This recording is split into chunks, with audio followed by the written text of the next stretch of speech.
we'll get Greg. Oh, he's waving because there's a delay. That was hilarious. He started waving. Greg Proops is next. Opie and Anthony Show. Act 6. That's a crock of murder. Greg Proops is looking at us like, what? In studio, Greg Proops playing Caroline's all this weekend in New York City. Tonight, just a ton of shows. Call 212-757-4100 for reservations, all right? All right, I will. Good morning, y'all. Hi, Greg. Hey. How you guys doing? We were talking about the old TV shows. Yeah. And everything was like a fixated recipe for murder. A Quinn Martin production. Yeah, right. Recipe for murder. Prologue. Prologue. And then epilogue at the end. And you're Epilogue. like, what's an epilogue? Right. Why are we using the Greek unities? It's a TV show about an old man with a horse as a partner. Yeah. Tonight's episode, soup can full of death. Yeah, that's exactly what we were talking about. Somberly intoned. Yeah. Streets of San Francisco always had Yeah, those, yeah. too, you know. That was one of my favorites. And then the epilogue was the wrap-up where they kind of had the little laugh at the end. Yeah. Everything was fine. Well, they caught whoever they had to catch. Where the Right. promistitute is now making something of herself. Right. Right. Now she's a Exactly. housewife. Or... These cookies are from Brandy. Michael Douglas got his test back after doing undercover at the bathhouse, and he was negative. Epilogue. T-cell counts still high. Yeah.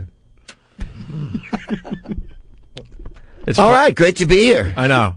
I was just thinking of something. We had Larry the Cable Guy in yesterday. Terrific. And now we're doing a national radio show now. They loved Larry the Cable Guy. And now everyone thinks we're in tune with each other, the truckers and the southerners. And I'm like, just wait till you hear Greg Proops tomorrow. Oh. The polar opposite of Larry the Cable Guy. I think Well- they're a little different politically.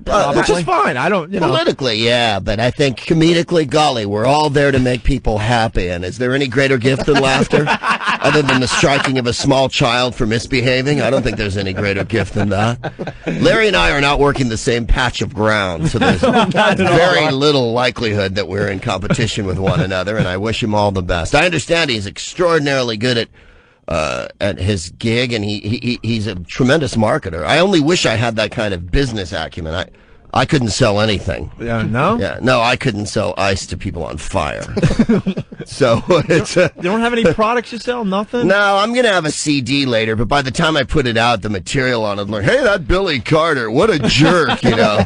Gosh, this Falklands War, when will that be over? So I really got to jump on stuff. Well, that's a what little sucks if you sooner. do topical humor. You can't really, get the No. CDs out there.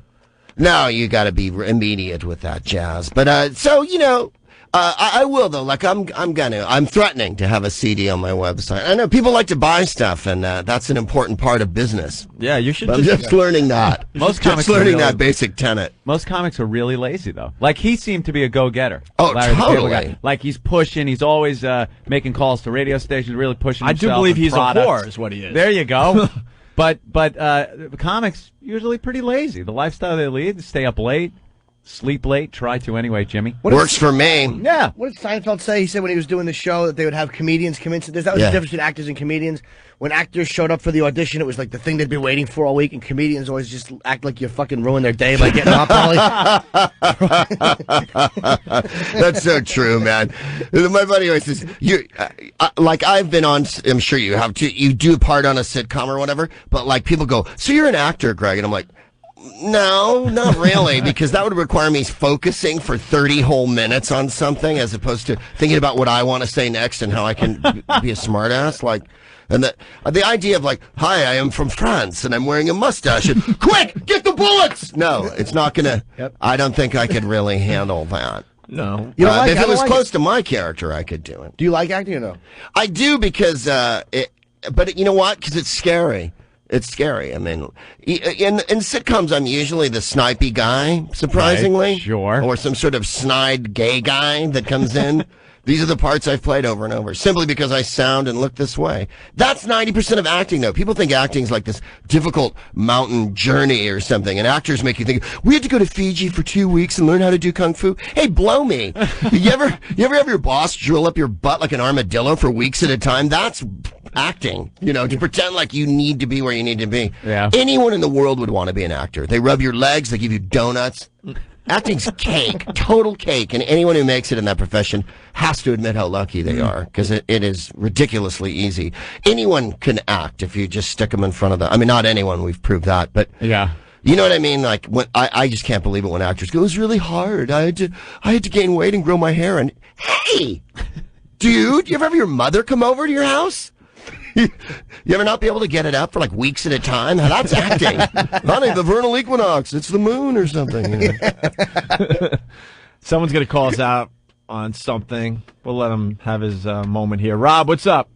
Hey, what's up, guys? Go ahead. Yeah, I think Greg is like a really funny guy. I like Whose Line Is Anyway, but you guys bash like improv comedy all the time. I'm surprised you have him on the show today. No, we bash not improv comedy, dude. Bad improv comedy. 99% of improv comedy stinks. It's the same So old you've seen gags. my show.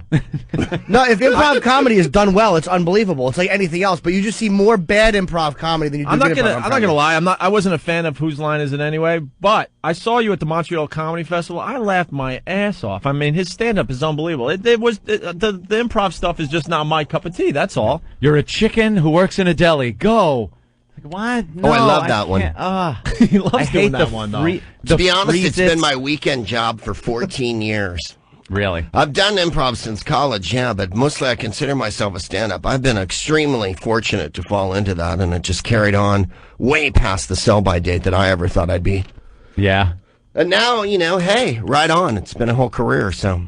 People like it. You know who likes it? Families. And that's why you guys, because of your bitter, dark, cynical, horrible, shriveled, spaced-out souls, that, like some sort of piece of jetsam flying across the universe that's been exposed to solar winds and had all kind of humanity banged out of it by the radiation of the universe. Yeah, this is not a family show. All We right. hate family. Yeah, I know, We dude. I'm hate down with you. family I don't humor. have kids either. But it surprised me. But it's been families really like it because they can watch it together, and you don't have to explain like, hey, how come this person's not screwing over this person for $1 million on the island? And mother, what's fellatio? You know, those questions never come up. Instead, it's why are 40-year-old men acting gay all the time with each other?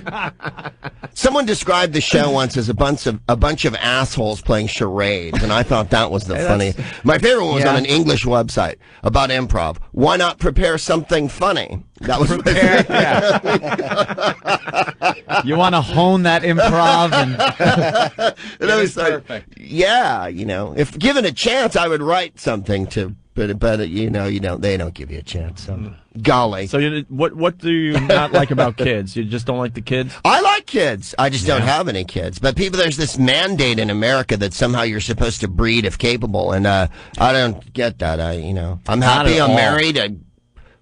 We don't want kids, and that's the end of it. You know, and people go, but why? It's like, because I don't want to be like you. You know what it is? Yeah, it's the people. They end up. It's like sleeping next to the bean pod in Invasion of the Body Snatchers. They were like us. They didn't want kids, and then all of a sudden they have kids, and it's like it's the most wonderful thing.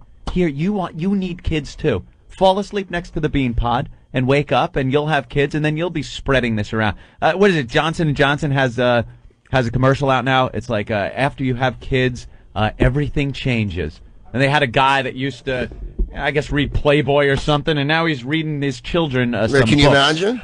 He has Like, to get I up in the don't middle of the want that. night. We Yeah. used to drink at 7 a.m. Golly. Yeah. It looks like a big inconvenience, and I cannot be inconvenienced. Exactly. I'm too selfish. I'm sure it's profound and wonderful. I have nothing against children. I couldn't eat a whole one. I'll split one with you. But, yeah.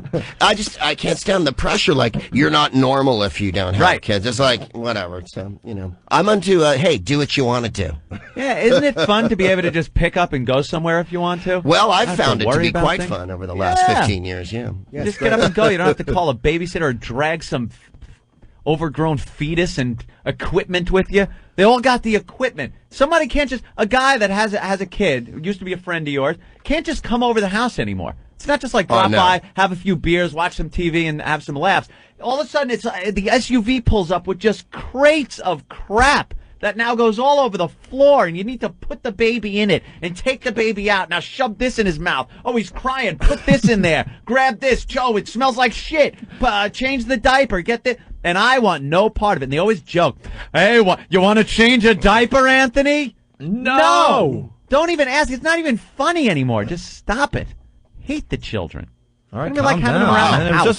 Guess we opened up a door to your I psyche. really did. It's just a casual question to Greg. You really did. Gee Let's whiz. relax, bro. Once they get a little older, What do you think and of you could divorce? actually I would be- call Yeah, them, right? oh no. And don't get me started on women. With all 4 limbs, I hate them, right?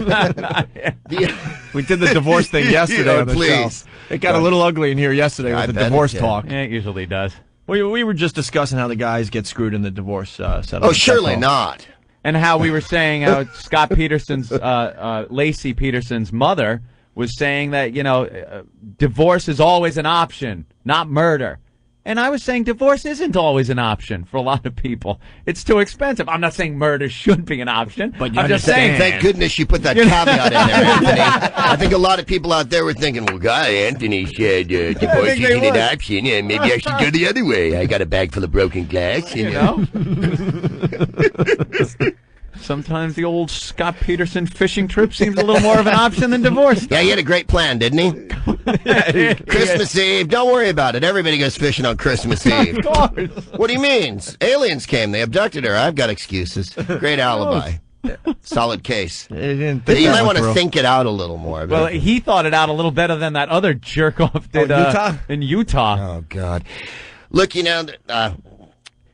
right. Men do get screwed over. Woo! Wait, he wanted to go somewhere. Go ahead. No, okay. I don't have any hilarious. All right, it's not all all my about wife hilarity. killing humor is in my act. I don't want to break it out in Go case to anyone comes Caroline's down if to you wanna hear Caroline's. that, right? Exactly. Don't burn it all No, here. don't burn it up on the Well, Opie and didn't his Anthony show. lies actually get him busted? Like his plan was actually, from a criminal point of view, except for the hair in the boat. I mean, he executed it pretty well, except for the fact He he shot got her in caught. the head. But just the way he did it, and he covered up with the. Covered it up. He took a mattress cover and wrapped her up in it and threw No, her Scott away. Peterson. Oh, I thought you were talking about the buffoon in Utah. No, he was awful. Scott Peterson. I'm saying his own recorded conversations where things he said got him busted. But I mean, the crime itself, he did pretty. You think that was pretty good? Well, I mean, it was just if you're going to do that, that's the way you would do it. Dumping her body right where you went fishing? All right, I'm not saying there weren't flaws. I don't need to pick it apart. Just washes The up criminal like... genius of Jim Norton. Yeah, Jim, maybe you should, I don't know, stick to comedy and not murder. Oh, my plans. gosh, I've spilled Dr. Pepper all over the crime scene. Well, I'll just leave. No one will notice. I just think that he did a good job with that as far as not getting busted until if his words, if he didn't have recorded conversations, or if he didn't tell Amber, like, yeah, my wife's gone 2 weeks before he killed her. Yeah, I'm in Paris, and it's so beautiful here. What? Exactly. That's what did him in, not the The murder scene. hubris of the criminal mind. It reminds me of a Columbo. Ah, yes. 2-hour Columbos. They could be wrapped up in 15 minutes, but you got to watch them. Those were good because the criminal was always from some insane high-class realm. They were always a composer or a conductor or a mystery writer. It was never a Joe Schlub dude who just wiped someone out with a hammer. Lieutenant, I can't believe you're here. I'm in the middle of finishing my symphony. And then they were always wildly arrogant, like toasting themselves over the dead body with a vintage Veuve Clicquot, you know. Well, that's great. nothing could wrap up my master. And then there'd be something as painful as, like, the radio station was tuned to the wrong thing, and that keys Columbo into the... Well, he wouldn't listen to country. He was a classic. You know, you're like, oh, my God. He got him to talk. That's what I loved about Two Columbo. clues, you know. Oh, yeah, the people, if they would just lawyer up or just shut their mouths, I can't understand why there were footprints on the window. Right. And then the guy, well, perhaps Columbo, he went here for air, and he's like describing exactly what he did. Just shut your mouth. Hey, look, Columbo, talk to my lawyer. Yeah, he's trying to talk to you. Shut your I'm mouth. extraordinarily busy today, Lieutenant. I have no idea why you're at my country home. And they get him on they followed get them him to the nth degree. on the littlest thing, And that's when I noticed the second hand on your watch was 5 seconds faster. Right. I did kill her, Columbo. Yes, Yes. knocked my watch against her teeth, and it went off by 5. You're a genius. You see the one where the body was in the wall and Columbo dialed her beeper and he heard it beeping behind the wall? Beeping behind the wall. There was a Hawaii Five-0 that had the best plot jump I've ever... If the kids remember Hawaii Five-0, I assume it's still on in reruns. The kids. Yeah. Until the end of time. Hawaii Five-0 was fantastic. Took place in Paradise, and they drove giant black cars and wore black suits like no one else in Hawaii ever. Basically, they look like gangsters in the show. Yeah. But so these kids steal like the King Omakawaki shawl from the Hawaiian Museum of Recent Antiquity, and they go to the scene of the crime. The shawl's not there, and they go, it's probably art thieves. And McGarrett, I swear to God, this is in the first reel, 5 minutes into the show. But what if it was a group of kids? Cut to, Cam Fong is pulling up in front of their house like he found the house. So basically, they're just hiding the shawl for the rest of the episode. And I thought, couldn't you have waited until after the second commercial for that revelation? The end of the show? Yeah. It'd be like Columbo. No, he did it like 2 seconds in, and then we're just like driving the rest of the show. If I can catch him, he's just over the hill. That's so funny. Oh, he just never gets the case. He's a homicide. I liked he those never shows. gets just those easy cases. There was more cat and mouse. I'm not a big I know everybody in the world loves every CSI show. Yeah. I don't like forensic stuff that much. That loses me. Gives me the heebie-jeebies. And the screaming memes. Yeah, I don't like it at all. And the willies. I got a minor case of the willies. The willies too. Yeah, I like X-Files better. I was more of an X because it sort of combined that, but then there was sci-fi things, and it'd be like, a fluke lived in his liver or whatever. It's always something abstruse. CSI, it's always gross. He killed her and he ripped her head off. I'm like, hey, dude, I can read the news. I want to be entertained. And it doesn't like ER. Some chicks either. in there. Oh, I'm not a big I've never ER seen fan it. I either. watched it years ago once. It seemed good. I watched it once too, trying to get into it because everybody was watching it. But it's one of the most depressing. Like I can't see sitting there to be entertained and just be depressed. It was some episode where they had to tell a kid that his parents were killed and bring the kid into the room with the dead body. It was horrible. Yeah, Jimmy sleep tight. Yeah, exactly. Yeah, That makes Jim laugh. Jim loves laughing That's over sweet. horrid things. Yeah. I like depressing things. Actually, I like depressing shows, depressing film. Yeah, they're I was good. He more likes to get sad. Jim Yeah, likes to get if sad. it's well done, if it's not tear jerky and forced. I was more an NYPD Blue, Great show. kind of guy. There was those camps, the cop show or the hospital shows. It's been that way for a year. Remember the medical center? Yeah. Medical center, and then the cop shows were like the Rookies, stuff like that. I was more cop show. Rock. Cop Rock. What a great idea. It's a cop show where they sing and dance. Go. That was terrific. Terrific. Would that last one whole season? Yeah. Probably not Or even. did it not even? Yeah, I don't think it made Pity it. that. The world couldn't see the genius, man. Every scene is the village people. Dude turns around with a nightstick and lays a number on you, man. And playing part of the drums, Rodney King. Did you, now obviously you must have been a little disappointed at the outcome of the election. Oh, did we in the Ukraine? No, I think they're going to redo it. And Yushchenko stands a chance of winning the vote. Yurchenko, he looks like the Hulk. He's changing into a superhero villain. I think he spent some time in Brazil eating. You think he's turned green. He's green now. Yeah, he is. And he's got like some kind of growth thing. His head is huge, like as if he was turning into the Thing. Remember the Thing? Yep. Yeah. I have nothing on that. I'm just commenting on. I his, do remember the Thing. Physical. You mean from the Fantastic Four? Yeah, right. Yes. Kind of looked like the guy. Well, it's the first time I think the United States has ever been aware of the fact that there is a Ukraine, or that it's a country separate from Russia. It is. Yeah. The news just came in. Good for them. A wildly anti-Semitic country. The Ukraine had I think a division in the Nazi army during the war. That's just because they hated the Ruskies. Yeah. There you are. So how bummed were you with Bush winning? Well, I'm philosophical about it by adding an extra syllable. I wasn't surprised. No, no You one was weren't? surprised. No, there were people that were surprised. Well, I There mean, were these hardcore Kerry people that really thought he had a chance. Vincent D'Onofrio wants to blow his brains out. I He's know. collapsing on the Oh, no, stage. Kerry did have a chance. He got 52 million votes. I think there was a lot of chicanery in this election, too, to be Do you honest. But think? everybody's going to jump me and go, well, just deal with him. So, I'm just going to plow forward and stuff like that. I think he's going to have a tough road to hoe, as they say, in the next 4 years. History has proven, if you look at, Nixon and Clinton and that the second term is that's a tough. tough one. Yeah, Reagan? very tough. Reagan, the second term, just boom. Yeah. People keep talking about Reagan. They keep saying he was the greatest president of all time, and a lot of stuff that bears no resemblance to reality or whatever happened in factual history. That he stopped communism. And the fact that 1/5 of the world is communist, I think, sort of belies the fact that stopping is a little strenuous. I think what they were talking about, though, it's a little, the Soviet Union being communist was a little more of a threat I'd than accept some that, but that's South not what American- people say. You know how it is on the news and stuff. People go, he stopped communism. It's like, not really. There go the billion people that are still communist. Still around. But in any case, yeah, his second term was brutal.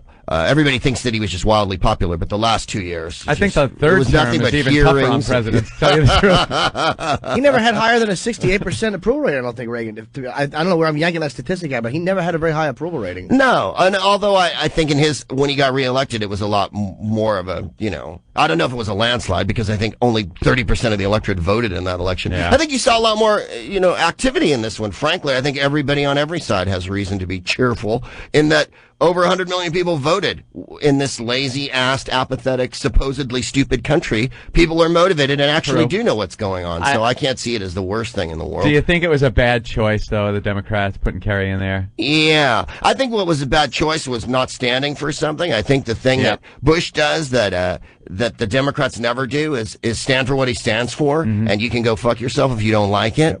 And that's how I feel about my views, and that's how I feel everybody should feel, because it's the adult way to feel. If you disagree with me, fine, let's disagree and we'll discuss it. But you disagree, and that's instead of, well, I hope you like me, well, I'll modify myself so I hope you like me a little bit. Gosh, over there, you liking me? It's like any comedian can tell you, 30% of the crowd hates you. And that's even when you're killing. They just, they're going along with their friends, and then when they leave, they go, I hated that guy. And you can't please all the people all the time. And I think the whole idea that they keep trying to reconstitute the party and go, they need to appeal to the young. They need to appeal to the Bible Belt. They need to stand for something, man. Yeah. If he'd gone, I'm against the war, and that's what I'm against, and I'm for this, instead of, well, we did this, but we should have done it like that. It's like, very wishy-washy, Bush gives a simple message, man.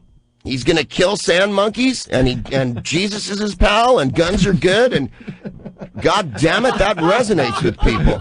That's his message, and that's what he stands for, and everybody knows it, and there's no quibbling. He's wishy-washy on immigration. That's the only thing. Like, there's no policy with the Latin vote. I hope I need some Mexicans, so by the way, everybody gets a free pass for 2 weeks. Yeah. Oh, no, he's not above, simple chicanery in politics every second of his life. I'm just saying that you know where he's coming from. We said that about Kerry. Just say something. He just wouldn't say anything.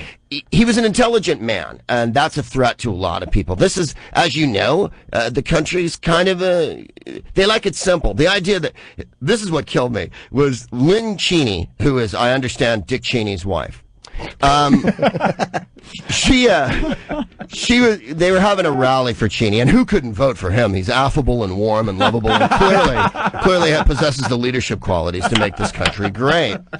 Rubbing his hands together like Mr. Burns. It took him 20 minutes to stand up. If he doesn't resign in the first 2 years, I will lay you money on the Opie and Anthony show, the Jimmy Norton show, Opie, that he will resign. I mean, we've already had. All the rats are leaving the ship. You've already seen this, and you knew this would happen, that Powell split and Tom Ridge. Ashcroft fantastically saying the object of securing the American people to security has been achieved. Thanks. Well, I'm sleeping well now, John. I'll be humming one of your hymns as I nod off. And I'm off. Yeah. He leaves. Job well done. Pats himself on the back. Oh, fantastic. Yeah. I've covered up the titties on all of the statues. Now we can all rest. The Al-Qaeda will no longer see aureola.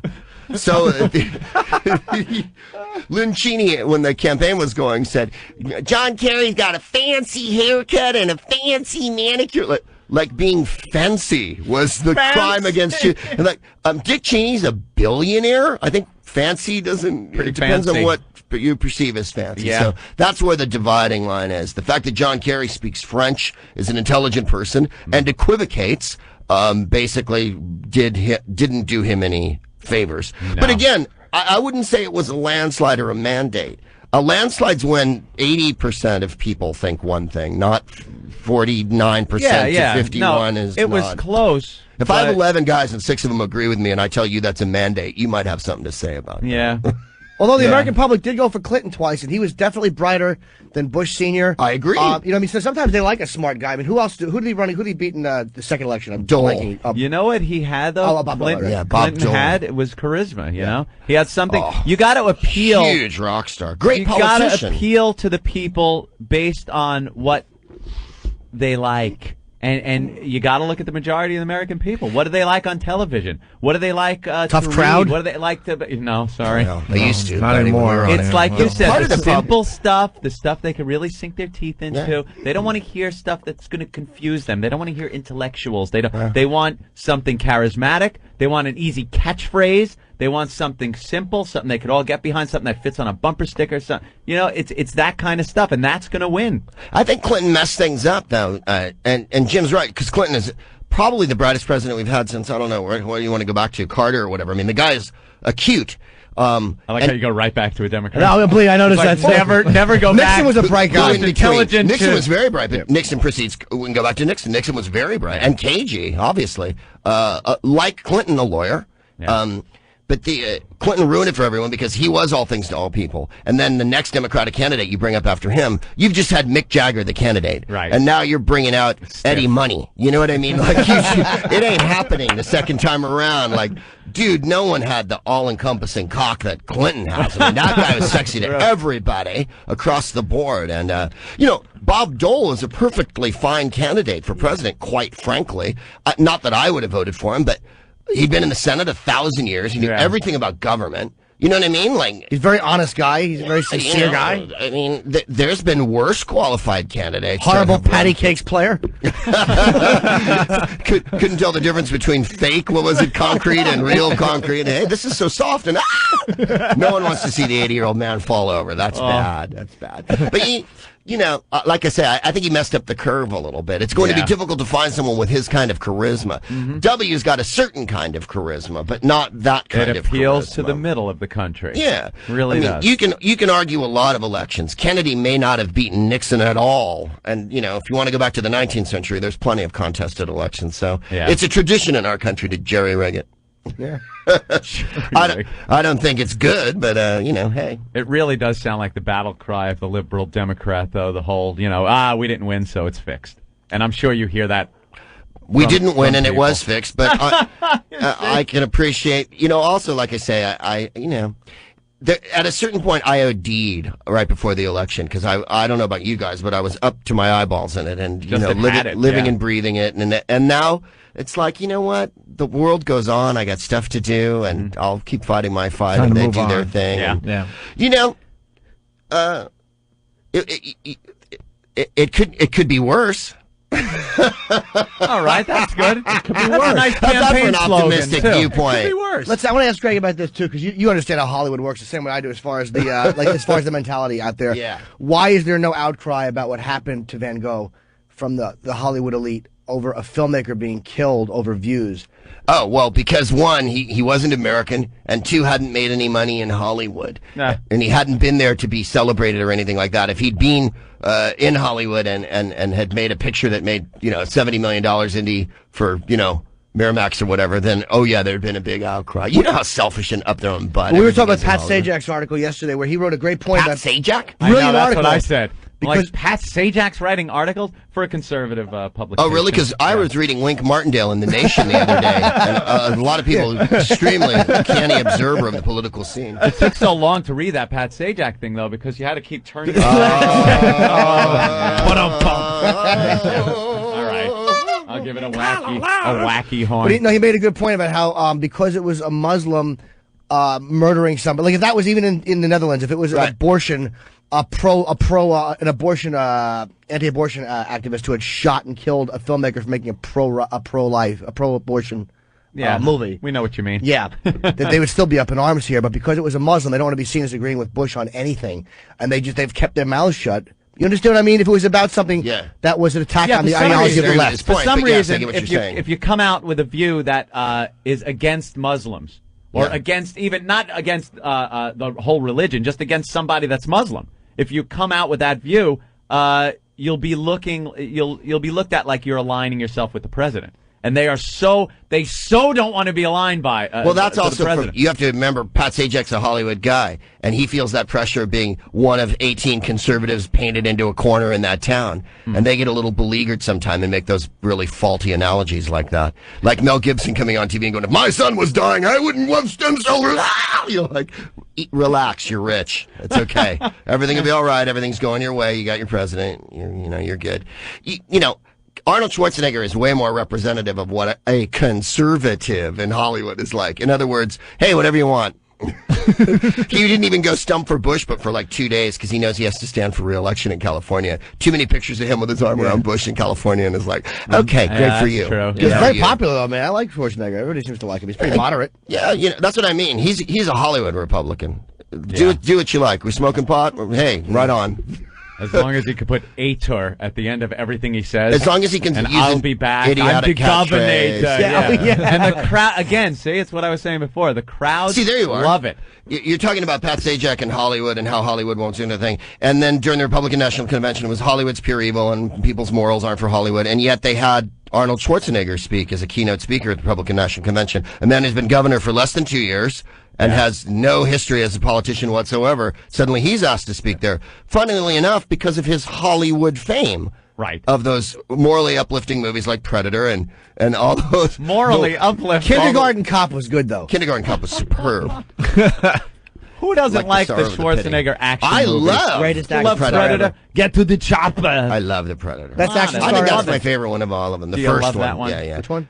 Predator, because he covered himself with mud, and the Predator couldn't see him. Oh, yeah, And our old governor would have never thought of that, man. Greg Davis would just be a No, glistening he'd be sitting there getting skull killed. on the trophy shelf, man. And just picked clean, you know what I mean? Spine right out, sure. Yeah. So, yeah, but I know what you're saying, and well, that's the.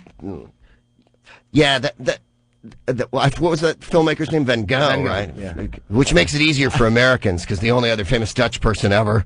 I know. No, most people didn't even know about the story because they Well, they're related. Go and think He's it's a descendant he was of related. Yeah. Yeah, but they Thank think it's goodness like it wasn't Rutger Hauer. Rutger Hauer. Is he from the Netherlands? Jerome Crabet. Wow. All right, we should take a break. All right. No. No? We'll get out of the politics thing. Okay. What the F is this? We're back with the Opie and Anthony Show, the O&A virus spreading across America thanks to XM Satellite Radio. Dance music. We love the satellite radio, Greg. It's Greg Proops in the studio. Hello. Playing Caroline's all this weekend here in New York City. For tickets, 212-757-4100. The instant feedback has exploded. Oh, yeah. Greg is getting the people to react. I told you, I said yesterday that the show was going to be a lot different than yesterday. Mm-hmm. Larry the Cable Guy getting props, I have to say, because the Southerners and the truckers loving Larry the Cable Guy. I love the Southerners too, baby. And, well... People think all kinds of weird things about me. Like I walk into rooms. I've played Houston this year, North Carolina, Atlanta. Yeah. And I murder. Yeah. It's all good. I was at the Montreal Comedy Festival. I guess that's 2 summers ago now. He freaking killed. Sure. Love your humor. People think the country is divided into red and blue, and that's all nonsense. There's pockets of insanity everywhere. There's a guy writing on the instant feedback. Carter was intelligent. You could hear a banjo every time he opened his mouth. Get it? Wow! That's funny. And then Tom from North Because I could hear a Carolina. stapler during that email. Another thing Kerry had going for him was his run as Lurch on the Addams Wait a Family. minute. You're saying that Carrie looked weird? Like a giant head from Easter Island, perhaps? That he posed for the 5? Let me get this straight. He debated Douglas? You're saying Carrie had a thing. And people are begging that we get some truckers on the show I just to adore balance truckers. this out.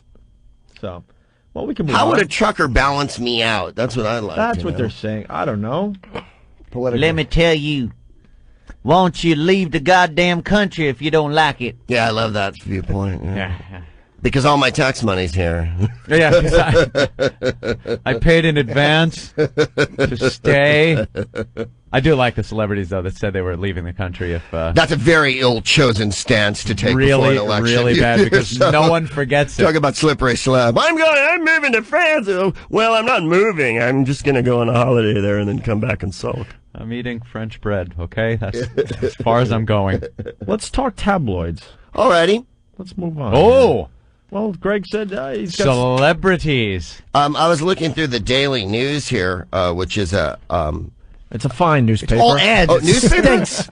Newspaper? Is that what it is? It's nice. Can I tell you something? Yeah, buddy. We consider ourselves intelligent on this radio show, but On look this around the radio room. show. We got the Daily News, we got the New York Post, and look what paper hasn't been opened yet today. Tuesday. No one's looking at the New York The New York Times. Times. Oh, We yeah. get You can't believe anything that's in the New York The Times. Times remains folded every day. Every on this day. desk. All No the one news ever that's looks fit at to print, a guy told us that you don't know, but never mind, we'll verify it later. And We That's use a the good New York paper, though. Times It's to an cover enjoyable up. That's good. We use the New York Times to cover up the windows when we get girls in here. Sure, there you are. And that infrequent occurrence is only like every time there's a solar eclipse or something. Yeah. Well, we got girls tomorrow. Oh, hooray. Who do you have tomorrow? Two porn stars, and we're going to do cherry darts.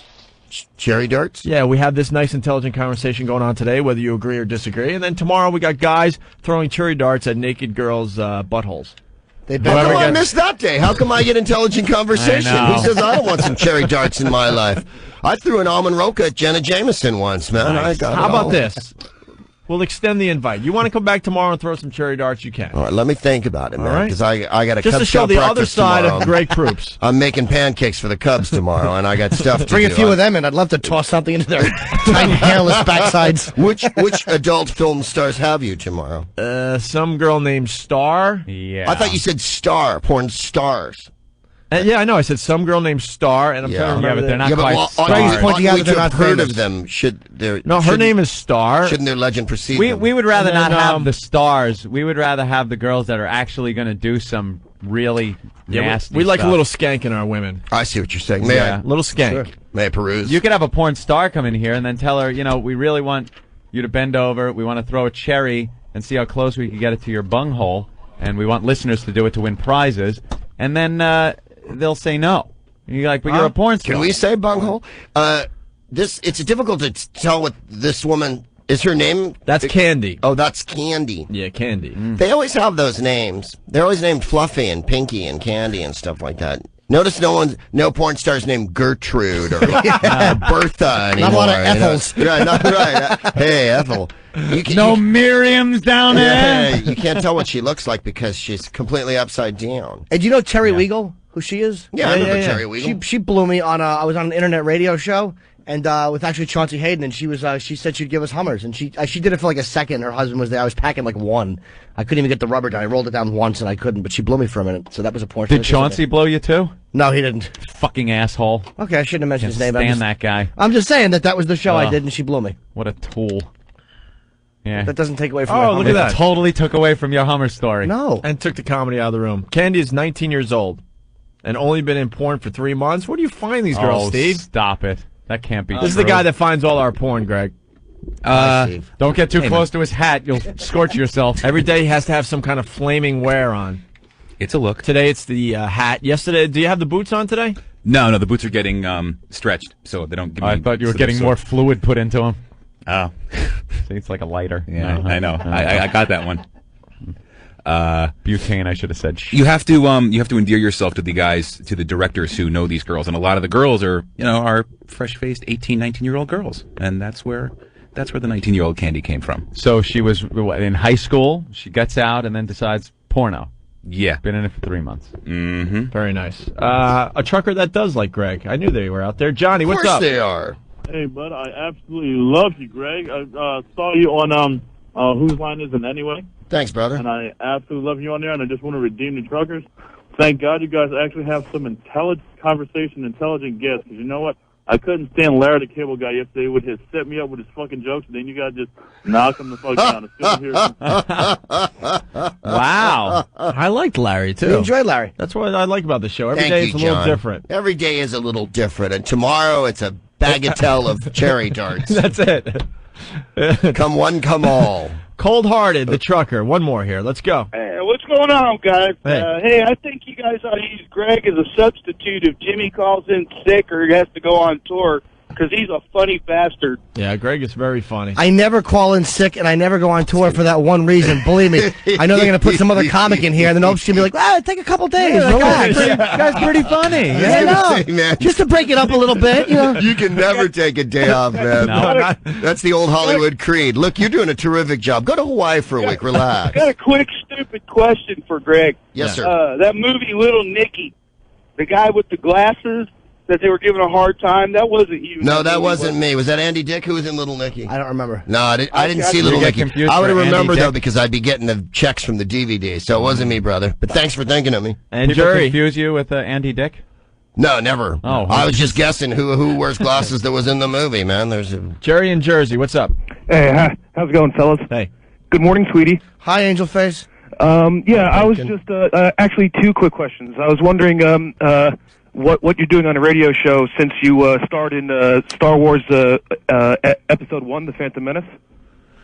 what I'm doing on a radio show because of that? Well, I like to visit the regular people once in a while. I like to walk amongst the dirty, scruffy workaday, blue-collar guys. I lay my hands on the afflicted, and they're cured. All right. But Star Wars was good fun. Believe me. You were in that? I was in I think what I would consider everyone's favorite episode. That would be The Phantom Menace, possibly the finest motion picture ever made. Apparently some of the plot was destroyed on its way to the theater in a horrible accident, so it was a little confusing. Yeah, I was a pod race announcer in that one. Cool. I don't care what galaxy you're from, that's gotta hurt. That was my voice. Really? Oh, that was you. Yeah. I didn't know. They CGI'd our heads out. But we did wear we shot on the day, and we wore giant prosthetic heads that they made for us at Leavesden outside of London, and it was me and another comic named Scott Capurro, who's from San Francisco, and we were the voices of the pod race announcers. That is probably we were both working in coolest Scotland thing at the ever. time, and they cast it over there because they shoot overseas. You've just been brought up 20 levels. Yeah. Well, there you are. I was also in The Nightmare Before Christmas. I'm several voices in that. I get a good voice work every once in a while. Yeah. Yeah. How was George Lucas? Very relaxed. You should be so relaxed with $200 million on the line. Really? Yeah, he walked in. He went, "That was great. You want to shoot it again?" Okay, George. That was it. Yeah. Okay, George. Yeah. There was like 100 people standing around, a blue screen. You know, nothing was shot like a movie. It wasn't like, I wasn't. It's all blue Did you get screen. to Yeah, I wasn't Lucas holding walks Alicia around with Cuthbert in blue my screen arms behind or him. whatever. You get to call him George, too? Yeah. All casual? Hey man, he's from the Bay Area. We're all from the Bay Area. It's it's that. Hey, how Something you to doing? talk about. It's a liberal, Is that how you got the gig? liberal fascism. No, I'll tell you how I got the gig. I have an American accent, and they were looking for American accents in England. Oh, wow. And me Really? and the other guy are comedians, and we made up stuff. So we were able to both do sports announcers and go, "He's got the funk in his trunk. He's got the skills to put," that. Wow. Nonsense. Looks like chicken, tastes like chicken. Booyah! And you couldn't have and I think they wanted American voices for the. That's my guess. Yeah. Because it was a pod race and it's like a car race. Oh, you don't got to tell me. You want people I that, know. so that it's not, John Gielgud announcing the car race. And Did they have dialogue for you? Great deal of excitement as they go around the far turn here. He plays it square. Did they what? Have dialogue for you, or did you improv it? Well, they would get mad if we said there was creative latitude. Okay. So we were allowed Creative latitude, we were yeah. allowed to do some stuff. But yes, there was dialogue. Obviously, they had written all the names of the characters and all that, and it was fun. It was only one day's work. What I do have is the Polar Fleece. This is for the geeks out there. I say geeks. I hate that word, but this is for the devotees out there, for the faithful. Star Wars. Polar Fleece that says Episode 1. And if Star Wars fans will know what that means. It didn't have a name. It wasn't called The Phantom Menace until right before it got released. And as you know, the chronology is goofy. Whatever the first Star Wars is actually number 4. So carrying on backwards, I was in the first one, even though it's not. Yeah. Just So to be that's part very. of the whole I think I've thing. lost everybody, but the Star Wars people know what I'm talking about. So I possess a piece of gear that does not say The Phantom Menace. It says Episode 1 on it. And I think if you went on eBay, which I would never do, it's in my closet, but so that's an exciting piece of Star Wars trivia. Put it up and see what they bid. I get the Star Wars thing gets more. My agent in England said, "Don't do it." Why? It doesn't. It's not this. It's not that. It's not this. I said, "It's Star Wars." Star Wars, And you idiot. For the Can't rest say of no my to life, Star Wars. Right. I can go to Japan and sign autographs. You know what I mean? Like, and everybody knows it, like ever. So of course, why would I say no? I had to do it. Hell yeah. It was great fun, and I'm glad that anyone liked it. Just being part of the whole Star Wars thing. Hell, you got to do it. Yeah. So exactly, it was fun. Do things and don't even get paid for And it. for instance, I did a voice in another picture that came out that sank so quickly like a stone called Kaina the Prophecy. Catchy name. I know you're thinking, how come I didn't hear about it? Sounds so sexy. the word Kaina and prophecy in the title of the movie. How did I not get out How did there? it fail? Kirsten Dunst was the lead in it. Angelica Houston. It was Richard Harris's last picture. Me and another guy named Mike McShane, who's also an improviser. He was on the British Who's Line, a big guy. And we were it was a crazy, like they live on a planet. It was a cartoon. I'm sorry, it was an animated feature. Right. And it was like a French thing. And it finally got released this year. We worked on it like 3 years ago, and it just, like into the void. Tank. But I thought that was a good one. You know what I mean? Like, you just you don't have no know. idea when you're doing stuff what's gonna. Obviously, when you do Star Wars, you have a pretty good notion that people are gonna see it. Yeah. But with the Kaina thing, I thought, hey, Kirsten Dunst is in this. Can't lose. Right. Not that I thought I was going to get famous or anything. I just thought I haven't seen it. That's how obscure it is. I think it's on DVD. One of the things was a movie Jay Moore did, Pay It Forward. Remember that? Yeah, I remember And it. he was Yeah, like, Kevin he was Spacey. pushing this, like saying Kevin Spacey coming right off his Oscar win. This is going to be huge. And I was thinking, wow, yeah, that's a great, Helen great Hunt, gig. 2 Oscar winners. This is going to, boost him right over the top. Haley Joel Osment was in it too. Yeah. No. Cute little kid. It got paid forward right from the theater to the Blockbuster in about a week. Yeah. It was awful. That's the thing about Chevin is people always go, how come you did that terrible thing? And it's at the time I think you don't think I'm doing a terrible thing. You think I'm doing something that everyone will enjoy, and then Gonna be huge. 40 years later, it gets exhumed. Maybe it'll be a cult classic one day. One never knows. Never know. So there's no. So you're can't looking at the complain. tabloids, right there in the Daily News. Yes, I am. That's where we were going, right? Oh, yeah. Let's go there. With the Paris Hilton and the Olsen twins and. Am I wrong, or just people perv on the Olsen twins a little more than I'm comfortable with, quite frankly? Ever we since had- they turned 18. Ever since it's I know, not, but it's look- not a big deal anymore, and it's they not have hot giant anymore. heads and skinny little Tootsie Pop bodies, and They never develop like we thought they were going to develop. Is what it comes down they to. shiver. They're like Who's from Whoville, is what they look like to me. They have giant eyes.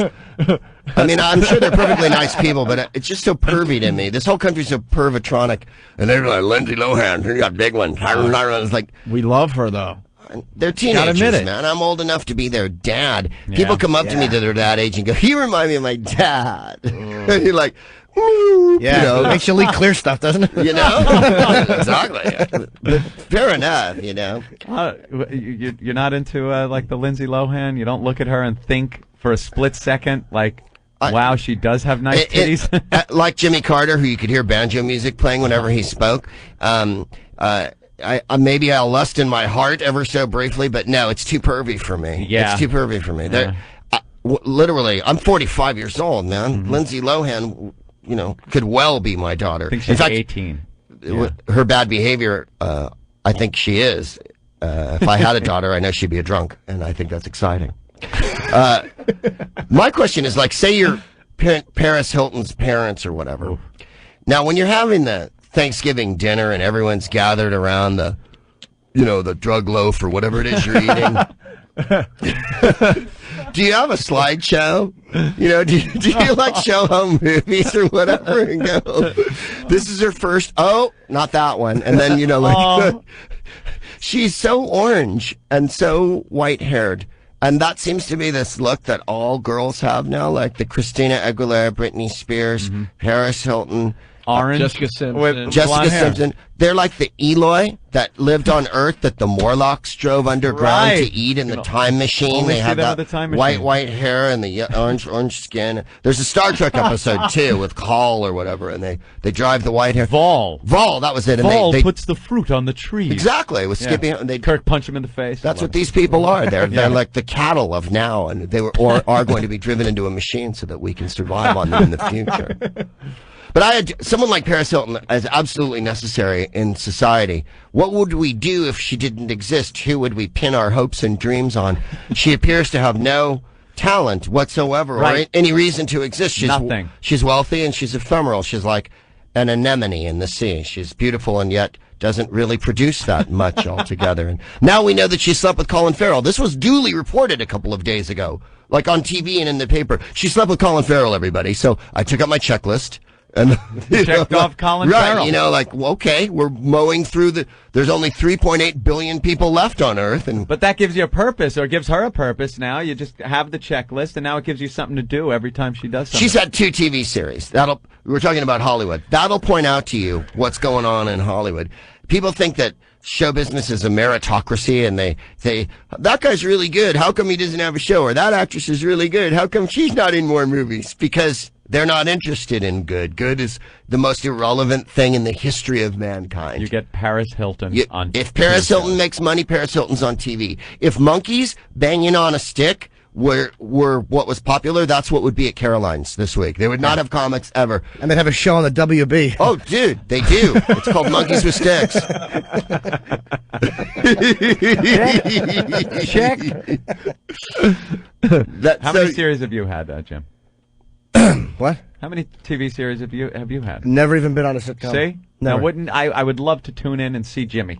You wouldn't. on something. My lack of acting ability would really spoil it. I'm a good guy to walk in. I'm like, you know what I mean? Like You were Norman on Ed Fell. once. Oh yeah, I actually forgot. Oh, I did there you are. the third See, you were episode on of one. Ed. Yeah, I did. I totally forgot about that. You said it. Did a good Walk job on. with that. Thank you. Yeah, it was fun. But no, I'm not. What was your line? I was in the whole episode. It was me Oh. and 2 other friends were suing a guy who was actually played Dennis Menace's father in the movie. That's the guy who we were Yeah. suing, and Ed was the lawyer defending us. We were childhood friends suing the guy for getting rich. Sweet. And I was terrific. Mr. Faversham, Out of the question. out of the And it's funny how they talk to you, like, 'cause we were doing, I guess it was going well, and they're like, hey, man, they're talking about doing a spin-off with you 3. You know how full of shit they are on the set. And I was such a green worm. I'm like, really? Well, maybe we can have our own show. But the 3 guys who sued someone. Ugh. And then the next day, can I get back on the lot? No. Yeah. Nice to meet you on. Your name's not on the list. Get out of here. become a recurring character like So I those first 3 heard of you guys on guys. Newhart. I was listening to you guys, actually, for the first time in the trailer, or the second time was in the trailer waiting for that shoot. I was listening to See, you get a trailer. Yeah. This is how good acting is. And give the you a food, trailer. they give you lunch or whatnot. Oh, yeah, they I mean, press you know, services. And you're just doing a walk. There's nothing better than doing a TV doing an show, episode. man. Friends. That was one of my lines. Like, yeah, right, Friends. Ugh. I'll bring it in someday. See? I like how you Acting. delivered that. You never Okay. saw that episode? No. Very convincing. You should No. bring that in. Yeah, you should, man. I'd like, yeah, we got to play that. Oh, the line reading. That's the Definitely. We best definitely part, gotta play man. it on the I air. was on a Family Matters. Yeah, right. Oh. yeah, That's a cartoon, fantastically. right? Huh? Is that a cartoon or no? No. No, that the was one that- with Urkel, man. that was the Urkel show. TV show with Urkel. That was great. Then man. Urkel turned into a man and ruined the show. Yeah, it was toward the end, and it was a Stefan Urkel because he had that alter ego He that did- was a yeah. smooth operator. And then That there was the- him saying, I don't want to be this Wow. dweeby dork. It was for, great. It was and- great. kind of- I it's still get checks from that. That's like Vic. Wow. Vic, Little checks. what was his name when he became Vic on Taxi? That's like what a Kaufman did. You get sick of being the cute guy, and then you're like, you want to be the I'm other serious. guy. Take me for more than I am. I'm an Yeah. artist. That always works Well, well. see, that's the thing. People go, "Oh, you're on the show," and then, "Oh, I don't want to be identified with Whose Line. Whose Line's not my like." Hey, fuck it. Whatever if you dug Whose Line, right on. You know what I mean? And the 2 people that I use is Adam West, who played Batman on the old series when I was a kid, who was my hero. When I met him years ago in England, and he did a reading of his book, which was Back to the Batcave. He couldn't be happier. He's not bitter at all. And then William Shatner, who I've also met and did a TV show with once in Scotland, couldn't be happier to be Captain Kirk. Oh, yeah. Signing autographs. You know what I mean? It's the people who played Snoogie on the Thwiggles, and they go, "Man, I loved you as that kid. I'm not really Snoogie. I'm a Shakespearean." Hey, dude, to the world you are. You know what I mean? You know who's be pissed? happy that you have any truck with the public at all. If the public likes you 1 iota, don't piss on Yeah. that. You know what I mean? Screech hates being Screech. Dustin Diamond. Yes, You know what I mean? Diamond. And what's his name? Mark, who used to play Skippy on Mark Price. He tried to get out of that, Stand-up, and then yeah. you realize, because he does stand up and stuff. It's like, no, you got to embrace that, man. You don't want to be it your whole life because obviously you have a life, but if that's what people like you for, that's what I say. I did 14 years on Whose Line, so hey, Really? right on. Oh my You know God. what I mean? Yeah, and I never worked on it for more than 2 or 3 days a year. Man. But everybody thinks I did it every day of my life. That I punched in with a time clock and wore a hard hat and right on. If you like the show, you like the show. Yeah. Who am I to tell you that your taste? Actually, I'm a stand-up comedian, and my pithy insights are, Seems like child improv actors. is so below me. Hey, I tell dick jokes in bars to drunks. Hey, that's how it works. Most of the guys, the child actors, Child actors hate if it. they, Yeah. but if they don't blow their brains out, they always end up finding some piece like years and years down the road. You know, they never get to it right away. It's usually just this horrible, true Hollywood story, and then, years later they're like, well, I'm glad I was Skippy, or, whatever other. That's why Jodie Foster's amazing. Jodie Foster made the transition from, childhood to adulthood. Some of them can do it. She said the most interesting thing, I thought, because Hollywood is such a cosseted place where everybody's kept from the reality, and, people who you wouldn't even believe, I won't say, but have assistants. Like you'll call someone who you thought was your friend, and they have an assistant, and you go, well, I don't want to deal with your assistant because I was going to ask you if you wanted to go, But she said, Jodie Foster said, I go deliver I go to the post office. I go shopping. Which no one should get an award for these things. Do you think she does, or just says that she does do? And she takes care of her kids. You see her with her children and stuff, or pictures of her with her children. And I don't think she was asking for a claim for it, and no one should. But the point is, in Hollywood, people don't.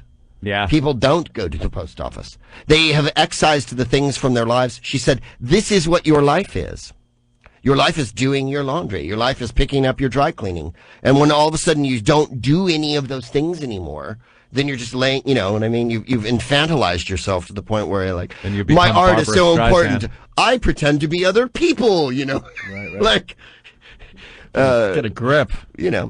Like I'm buddies with Drew Carey, and Drew Carey is the deal. You don't get an assistant when you call him. You get him on the phone. And when he wants you to do something, he calls you and goes, you want to do this thing? You don't have to go through a big dance or anything like that. And people go, what's he like? It's like, no, he's really like that. He drinks beer and he's a nice guy. What? You got his number then? I just want to kind of call him. Oh, yeah, of course. I'm going to give it out on XFM. He asked me to. He said, what I don't want is any privacy, Greg. I want everyone in America calling me. No, but he's really lovely with people and stuff like that. So, I think I got lucky with My Millionaire Friend is nice. Yeah. All right, he doesn't shine me. Let's get Greg out of here. Till we're done. This was excellent. You want to come back tomorrow for cherry darts? Oh, do I? Come back tomorrow. Do I? We want to see the other side of you. We want to see what kind of aim you ever play Lemonhead Submarine? What's that? Would you stand beneath them? You take a mouthful of lemon heads. They stand over you. You guys are all looking at me like this is really a game. I know. I know. We're all fascinated. That's serious. You know what? We're all fascinated. We're looking for new games in this program. We're thinking you might have something. Yeah. Lemonhead. Let me write that down. Dude, we were so with you. Come on. Milk Dud Dump Truck. I think you can get the idea. Yeah. Jimmy knows. Boy, do I. Yeah. 400 for that, eh? So, half and half included. This was great. Great Proops. Very, very funny guy. Absolutely. He's going to be at Caroline's all this weekend. For tickets, 212-757-4100. And if you're in the area, stop by tomorrow and throw some darts with us. Thank you. You're very kind. I appreciate it. I don't know if I'll be able to see Star and Brandy because I think I have like I say, I got a Black Panther breakfast I'm doing up very important over in the Bronx. Huey Newton would appreciate this, though. Just humiliate those white bitches. Yeah, very good. Great Proops was all right, huh? Yeah. I liked him a lot. The other side sometimes, You get a Larry the Cable Guy, and then you get a Greg Proops. That's the beauty of the Opie and Anthony Show. Every day, something a little different. Can I say, to please the Yankees, stop with Randy Johnson. He's fucking 41. God almighty, stop it. I don't think they're going to. Yeah, they bailed on him. Yeah, that's old news. But they were trying, and every year they're out now, tempted to give up Javier Vasquez. No, not anymore. Stop it. They wanted too much, so they're out. All right, good. They announced today they're out. They're not going to pursue Randy Johnson anymore. Good. Enough already. Relax. It's over. He's still in the papers. He is really good, though. Dude, I don't want him. I hate his guts. Understand. He's a Mariner. Fuck him and fuck Pedro. God almighty. Is there no dignity in sports? No. You're right. Of course not.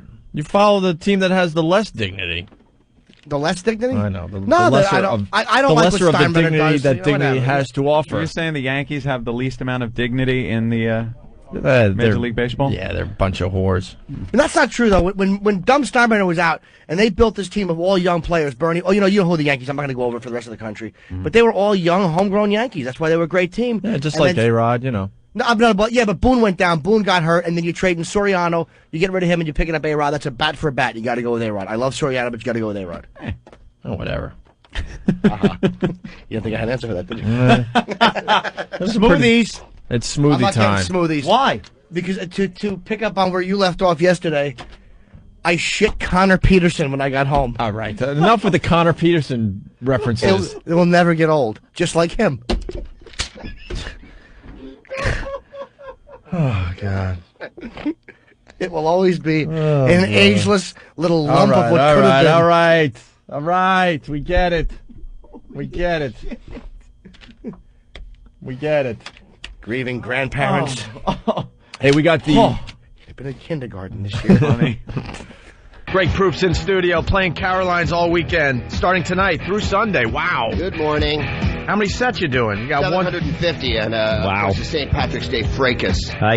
Yeah. Oh, you're That's playing to coming that crowd. Good luck. Nah, it should be all right. Well, you're in the middle of Times Square. It's a little more tame. My understanding is it's the crossroads of the world. We were joking about that earlier. We were talking about that and how...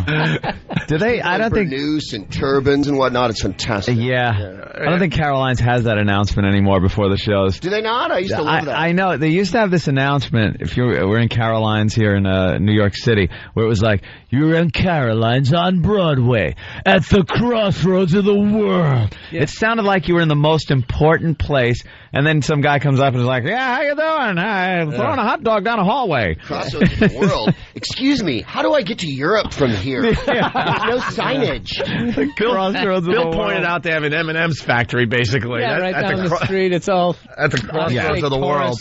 Flip-flops and tank Friday, hula hands. The crossroads the of the Olive world Garden. Really have some guy spray painting planets and unicorns on the street. All nations are represented. Yeah. That's what makes it the crossroads of the world. You got the naked cowboy over there. Oh, yeah. Cowboy? Great. Picture a statue of George M. Cohn. It's nice. Great stuff. That's why I like Las Vegas, because they have like all the different cities. It's like white trash Europe. Like, I don't need to go over there and go to all of them. I'll go to the New York casino. I've been to Italy. I went to the Venice. Hey, you're making fun of Anthony now. Anthony does this down in Disney. Oh, that's when I go down to Disney World and go to Epcot. Why travel when Morocco is like right next to Germany? With someone in a Winnie the Pooh suit. I could go in there and get a beer stein from Germany with all the different dates on it of all the different eras in German history, except for one. They leave out in Disney. It seems the 30s and the beginning part of the 40s are just no reference made whatsoever to Germany at the Germany Epcot. Not so many hot memories in the beer garden during that period. No. They were sold out of the Hitler flask. Yeah, what happened? I want some Third Reich stuff over there. No Jews in this bathroom, okay? If you don't mind. It all goes with the theme. There's nothing, don't take it personally, but if you're Jewish, please move down to, like, the American section. We don't want you here in the German section. Nothing to see here. Move along. I'm sure they leave out a few countries, too. I don't think there's, like, an Eritrea exhibit or something. No, nothing like that. The flies off this. No, there's no Sudan. You don't get any of that. No, sadly. Only the pretty ones, the nice ones, are represented. Yeah, France. Yeah, France. Lovely Italy, places like that. Italy, you could eat at these places. Mexico. Yeah. You can eat at these wonderful. places. Yeah. No Estonia. I said, people are so, conditioned, too, at Disney to listen to anybody. Like, you don't want to break the rules because it's the happiest place on earth. So, me and my girlfriend were eating in the Mexican pavilion in Disney, and it's inside, yet it looks like you're outside in Mexico. It's like almost like a planetarium atmosphere where it looks, you see a sky, a pyramid type thing in the background, and like a Mayan thing. And we're sitting there right where there's a ride in the restaurant, a little boat ride that goes through the history of Mexico, and it comes out right next to our table, pretty much in the water. And I would just go, because people would kick back in the dark and put their feet up on the boat. And like everyone would do this to get comfortable. And I would just yell out as they came out, "Feet off the front of the boat, please." And people would get shocked and put their feet down and sit up straight. And then I just started giving real bad requests. Like, no touching other people in the boat, please, when someone had their arm around their girlfriend. And someone would look and actually take their arm away. No matter what I said, people were doing. I felt like just go, jump in the water, drown yourself, kill yourself, please. You should have got that on video. They get so scared of breaking Disney rules because, you know, they take you back like old school casinos and break your hands. Mexico. What is it? Everything was great, and then white people showed up. It was something like that. How we ruined everything. In that boat that goes by, were people trying to swim across the river? Yeah, they were trying to swim to freedom. They were swimming to the American Pavilion, which was right across. Take them across. Coyote. It was horrible. In the restaurant, they found a truck full of dead Mexicans that died from the heat in the Disney's kitchen. Building a wall on one side near the kitchen to keep people out. Yeah. The Minutemen. Disney Minutemen. I know Disney's history.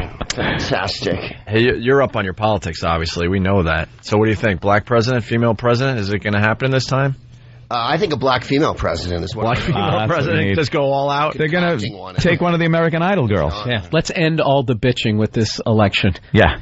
Yeah, let's get rid of the American Idol girls. Just find a black female. American Idol, more people are voting for them than vote for the president. So Melinda Doolittle for president. Get her. There you go. Well, I think people are ready for a little change, as it were. Although there's no discounting Dick Cheney's wow factor. I mean, he really brings the personality and lights up the night, doesn't he? Boy, does he. Golly, people are into him. And Bush is popular now, just slightly less popular than like testicular cancer. There's actually more people who are for testicular cancer because you can lose weight before the summer comes and get in your bathing suit. He's like not even... A few months ago, even, he was on TV, and people still kind of watched what he was saying. People don't listen to him anymore. Now, no one even listens to anything. He was giving a speech the other day, and I was trying so hard to listen, and it was just... I'm completely at the just shut up point. Just stay in the White House until... Just get this over with and get my show back on, please. Yeah. Nothing to see here. Well, they have loads of polls. I think there's polls. Many polls say that people just wish it would be over. Basically, yeah, just they've reached get the it point done. of irrelevance. We're done. Well, dude, he went down to South America in the middle of the worst 2 weeks of his. Pick your 2 weeks, but this was a ratty 2 weeks. Yeah. He went to South America, where, if anywhere, the only place on earth they hate him more than at home. I mean, if you could have chosen a place where you're going to go where they're going to spit at you and put signs up. My favorite one was Puerco Tirano, pig tyrant. Pig tyrant. Puerco of the Tirano. Charming language. It loses something in the translation. I'm sure it's more alliterative. I need a T-shirt with that on it. Anytime he's giving a speech in like another country, you can hear the protesters being like hosed off. Oh, like, down the street, there's like dogs and stuff. I think America's doing great in this part of the world. You know what it is? Here in America, when he gives a speech, they like put a perimeter up that's ridiculous. Oh, yeah. When he goes to other countries, they're like, all right, set these people aside, but you could still hear them in the background. Like here, you hear like the cops firing off tear gas and whatever else they need to do. Who's that guy down there who just, Hugo Chavez? Yeah. Who's just saying you can smell sulfur? Where he was standing by the podium at the UN. He's a political corpse this time. Yeah.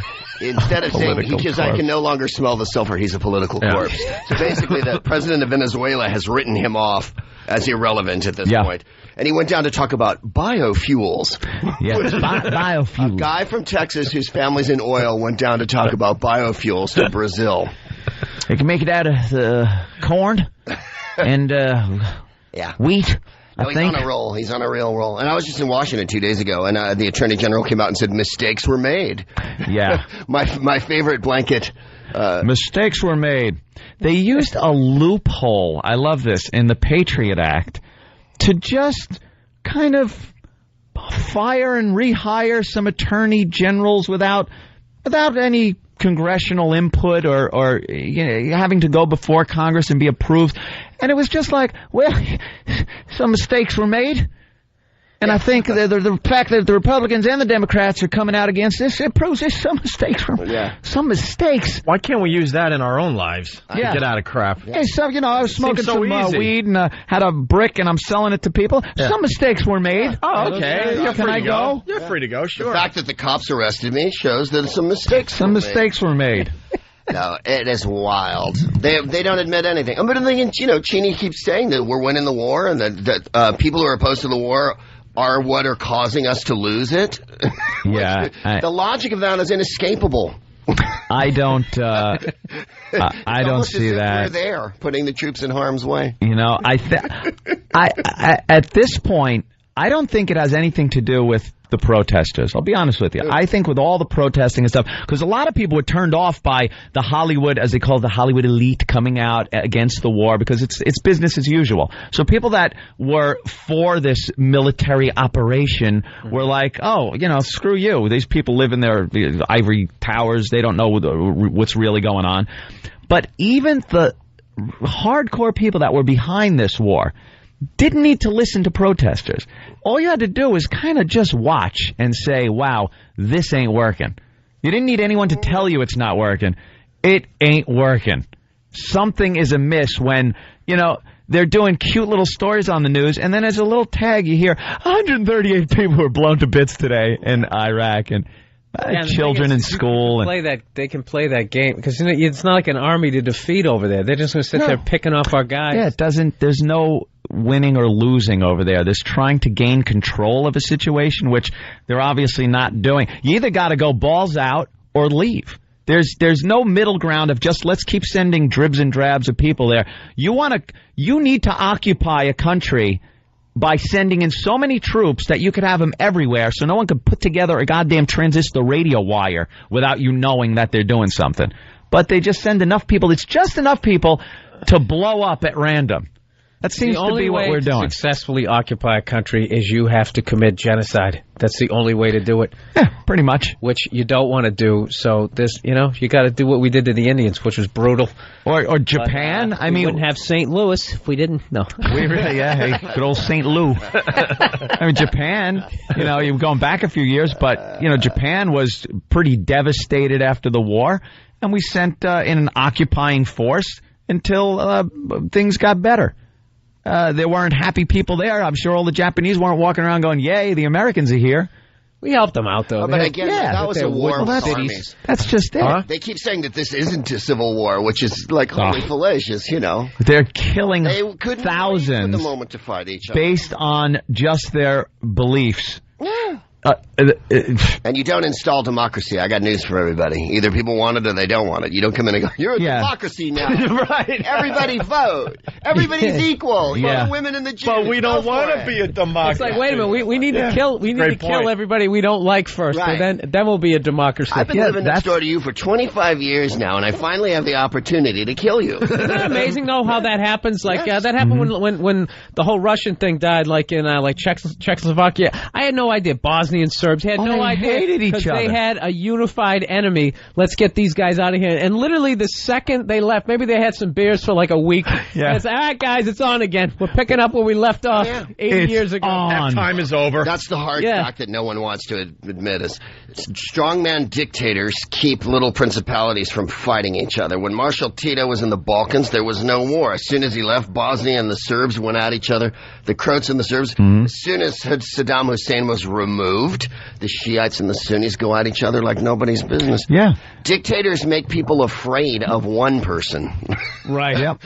There's no getting up in the middle of the night and going over to your neighbor's house and blowing it up when there's a dictator. Yeah. Once the dictator's gone, the game and on. both of those sides have to fight to see, if one side wants democracy, in order to get it, you have to fight the side that doesn't. It's like the American Revolution is based on that. The English were over here. Americans who had been here wanted their independence. It wasn't like, hey, okay. There had to be fighting and horrible war and death and destruction. But the Americans wanted their freedom. It wasn't like, hey, you want this freedom stuff?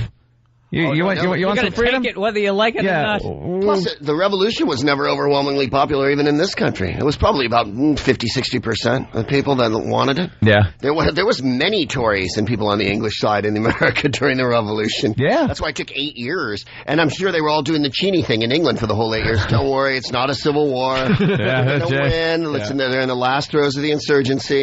Last throes. Let me send a few more boats of troops over. We'll have a surge and we'll fix this right up. Mission accomplished. People are saying we're getting too political. Oh, my God. Sorry. This is something that people are very interested in. I know. Didn't we just talk about, Afterbirth coming up? Yeah, we talked about Afterbirth. We go all over the place. American Idol. We're talking about placenta and Sanjit. We haven't talked politics in so long, and we bring it up because, sorry, there's people dying over there.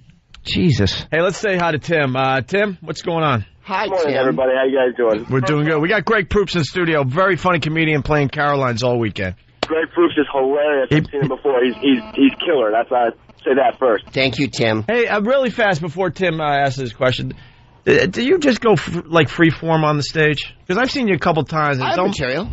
No, I know you have material, but it almost seems like you're one of these comedians that you feel very just comfortable on stage and you kind of go and really take some chances. Well, I can do. If I'm feeling it, I'll go off the book. I don't feel like when I see you that it's like set up joke.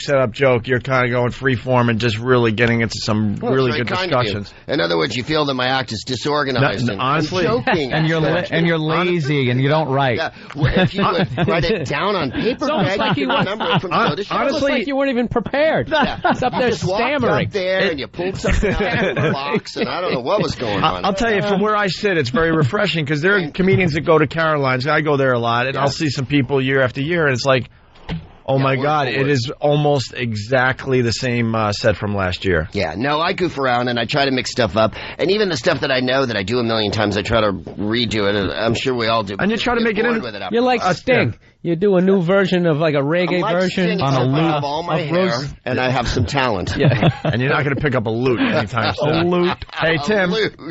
Tim's an Iraq vet there. Tim, what's going on? Good morning, guys. Yeah, I'm a Marine Iraq vet, and just to say that, like, I agree with Anthony's comments that we need to go, I guess, balls out, if I could say that. Yeah. I think the biggest problem, we need to double the deployment time and at least double the troop strength over there in order to win this. That's the problem, is that we're too scared to keep people there for too long because everybody, they're doing the year deployments with the Army. World War II, you were there for deployment, duration. You got the war done because you wanted to come home. Yeah, By the time you get there, you get used to fighting. It's, hey, get ready to pack down. We're going home. The next unit's coming. And you're lucky enough to go back home, by the way. It's one thing or the other. We have to. We either have to be an occupying force with like martial law and the whole deal, or just get out and let them fight it out and see what happens afterwards. Maybe get another dictator in there to rule with an iron fist. But this strategy isn't working. Well, there was no coherent strategy, I think, was the problem. In the first Gulf War, there was overwhelming force. They had over 500,000 guys there, a billion countries, everyone unified. We were in and out. It took 6 months, and boom. Yeah. It's like an old Tyson fight. Yeah, and for second one round just bam. I'm up. Oh, you're dead. Another thing, though, you guys know as well as anybody about how the media likes to portray something the way they want it to seem. Mm-hmm. Like, when I was there, I was only there back in 2005, and the thing is, a lot of the people really, really do like us there. I didn't come across many civilians that didn't like us. I mean, kids, men, women, children, everybody would come up to us and hug us and kiss us and thank us. And it was more people from, like, other countries, like, Yemen and Saudi. That's where a lot of these, insurgents are coming from. It's not just Iraqis. It's a lot of people a lot of radical Muslims that just don't like us, and that's the battleground is Iraq. A lot of the people really do want freedom and really do support us and love having us there. Yeah, it seems like Iraq has turned into... It puts out the way they want it to sell papers, the way they want to sell the news. They make it seem like everybody hates us there. Yeah. I mean, I'm still 100% behind the war, and, I mean, it's just the media is the biggest problem with this entire war, and the politicians trying to control the war. Iraq's like Woodstock. This is the war we want from. We want this result.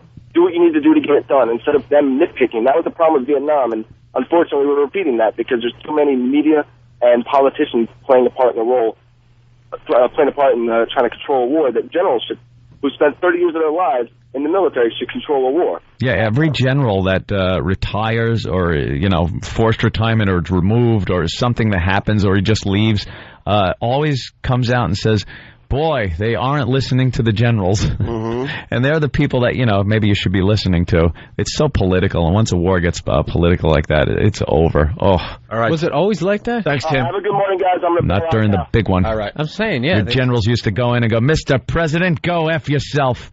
This is what needs to be done. More importantly, kick your wheelchair over. Christine from Jersey wants to know, about your hair there, Greg Proops. She loves your hair. Who does your hair? I do my hair, but I have a small midget that I carry around in my suitcase with me, Otto of Secaucus. Just in case. Just a small Polish boy, and he climbs on top of my head, and we love the midget. Shellac. We love the midget. Big fans of the midget on the show. Different variety of products, a little spiker, little spray.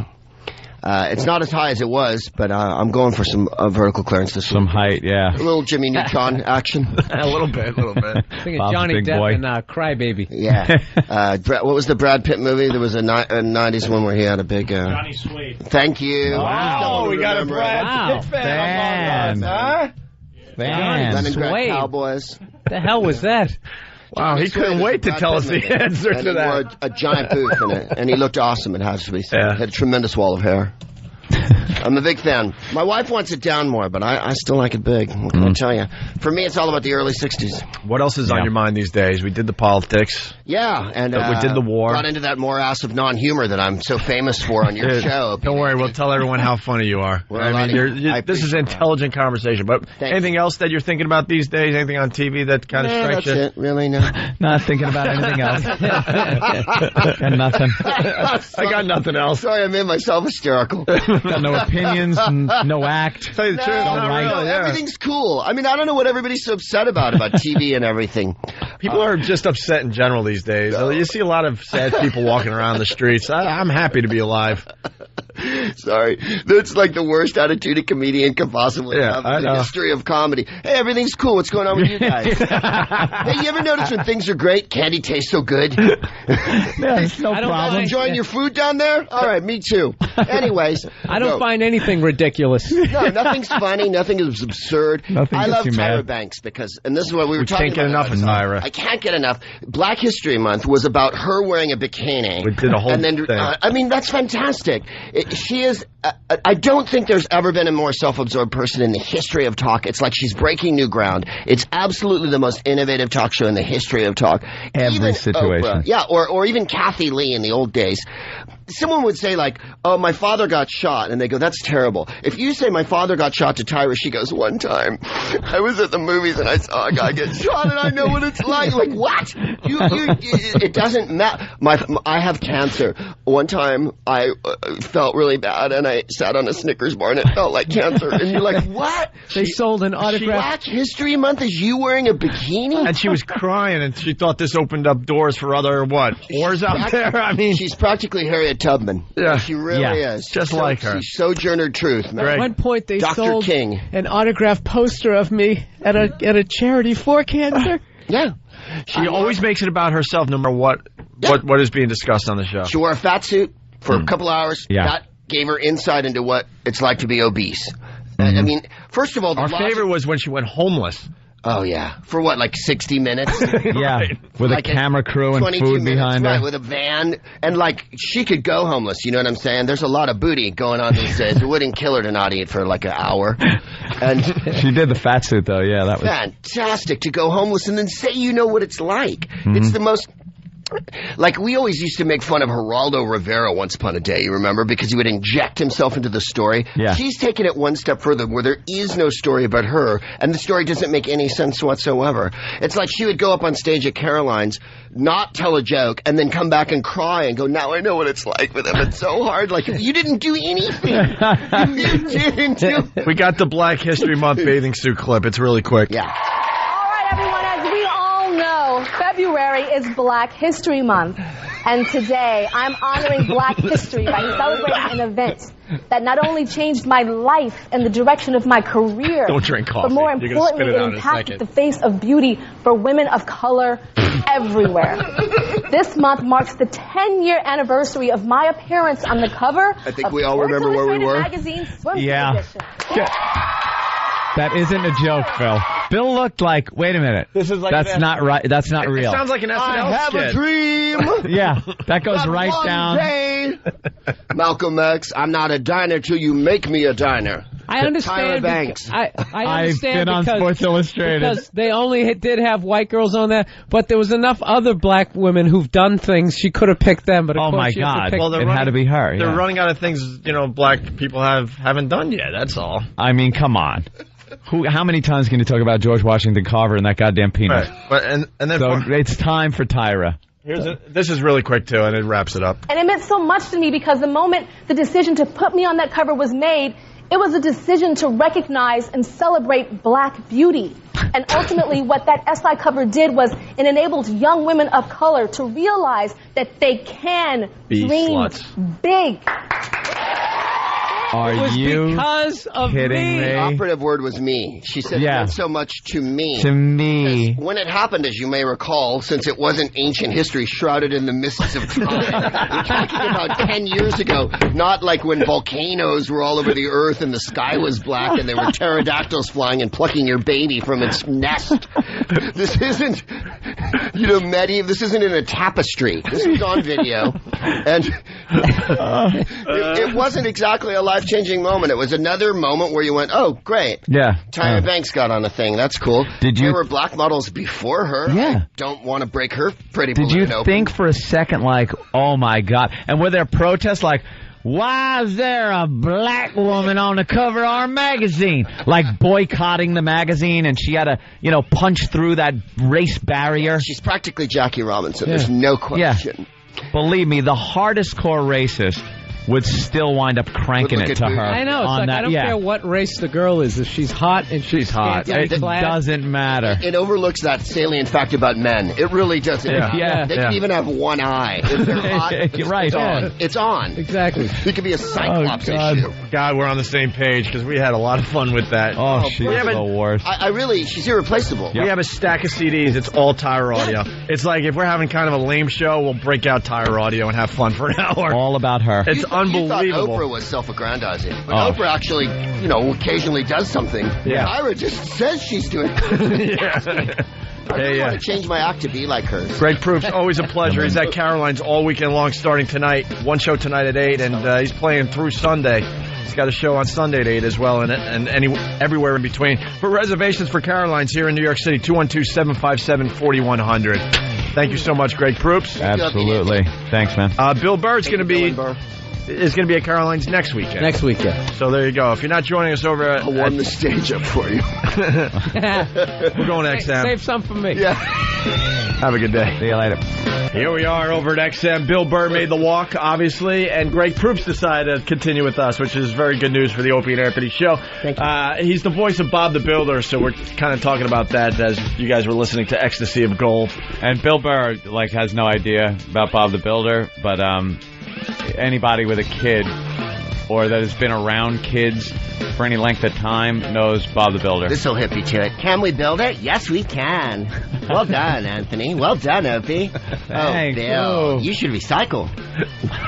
Well, it started with someone on This just sounds like Greg Proops to me. Pretty much. I gotta Same wa- voice as me. I gotta watch the show. Hold on. Dan from You'll be bored after 20 seconds. It's for 2-year-olds. Yeah, Dan from Raleigh started this. Does Greg's contract prohibit him from saying horrific things using the Bob the Builder voice? And we asked that off air, and Greg's like, it's my real voice. I didn't have to change it or anything for the. Is that a rusty trombone? Golly, Wendy, you should play that. Oh, Muck, put down that trombone. It's rusty. He's huge with the under 5 crowd, like you Dude, said. I'm big. I'm big. If you can't walk yet, I'm all over you. And Bill asked, if you walk up to kids and try to freak them out, but you had a good answer to that. Yeah, as I'd well. have to wear a construction helmet and be 3 inches tall. Yeah. For them to understand. Kids wouldn't get it. No, they would just go, be why like- is he doing that? He's desecrating the thing I love. See, that sucks. Because they knew the word desecrate. Because if Scaring children is one of the highlights of being an adult. Oh, it's a blast. It really is. someone's going to get electrocuted eventually. That I didn't like the sound of it. I was just going to say, there was a kind of a people Tesla touch it all the noise. time. A little hum. One of these days you're going to go up in flames. But Wizard. Yeah. It really did touch the mechanics, man. Hey, Dumbledore, or whatever.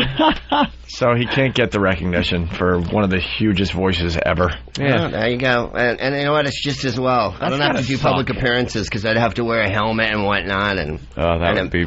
And I couldn't fix anything, to be honest. Yeah. Now I you can barely fix coffee. So do you Isn't get that great? any Bob the Builder can't build. MILF kind of groupie action going on after a voiceover. Oh yeah, completely hot. Come out with your shirt open down to your navel, just coming out like Tom Selleck of the voiceover world. You've been there. You've been there for my recording sessions. I wear PVC pants. Totally leave my shirt. In fact, I wear a mesh shirt, if you remember those. Oh, Tom Jones. There you go. Like a total mesh shirt, and then there's no sweating Bob outside. the Builder voice. That was awesome, dude, and I'll go recycle this. Reuse this. Yeah, the bad porno lines. It's great. I also noticed you sat down and you said, I love New York papers, because, you're from where? San Francisco? I'm from San Francisco, but I live in Los Angeles, and we have a newspaper, I think. And but we never have fantastic headlines like Campus Life Choke with Pills Study. Yeah. Which I went to campus once upon a time, and I never choked on pills. Yeah. I did, however. I didn't study either, but there was never a hyphen in between. Last minute bell shocker. It's hard for us to call these newspapers. Which one am I reading? Oh, the news. Yeah, the Massacre in Village, shootout. Hill smoking hot in D.C. That means Hillary. Yeah. Yeah. She's Hill to the Daily Hill. News. They just call her Daily Hill. News calls her Because Hill. it's too short. You couldn't write She Hates America every single time. So you have to write Hill. No, I do love the New York papers because news is not necessary. No. Well, I'm sure because when you go to different countries, like if you go to England or Canada or whatever, they have things in the news that we don't have here, things like facts and information. Here, news is based largely on how people feel about stuff. That actually qualifies. We're in a Tyra-esque world here.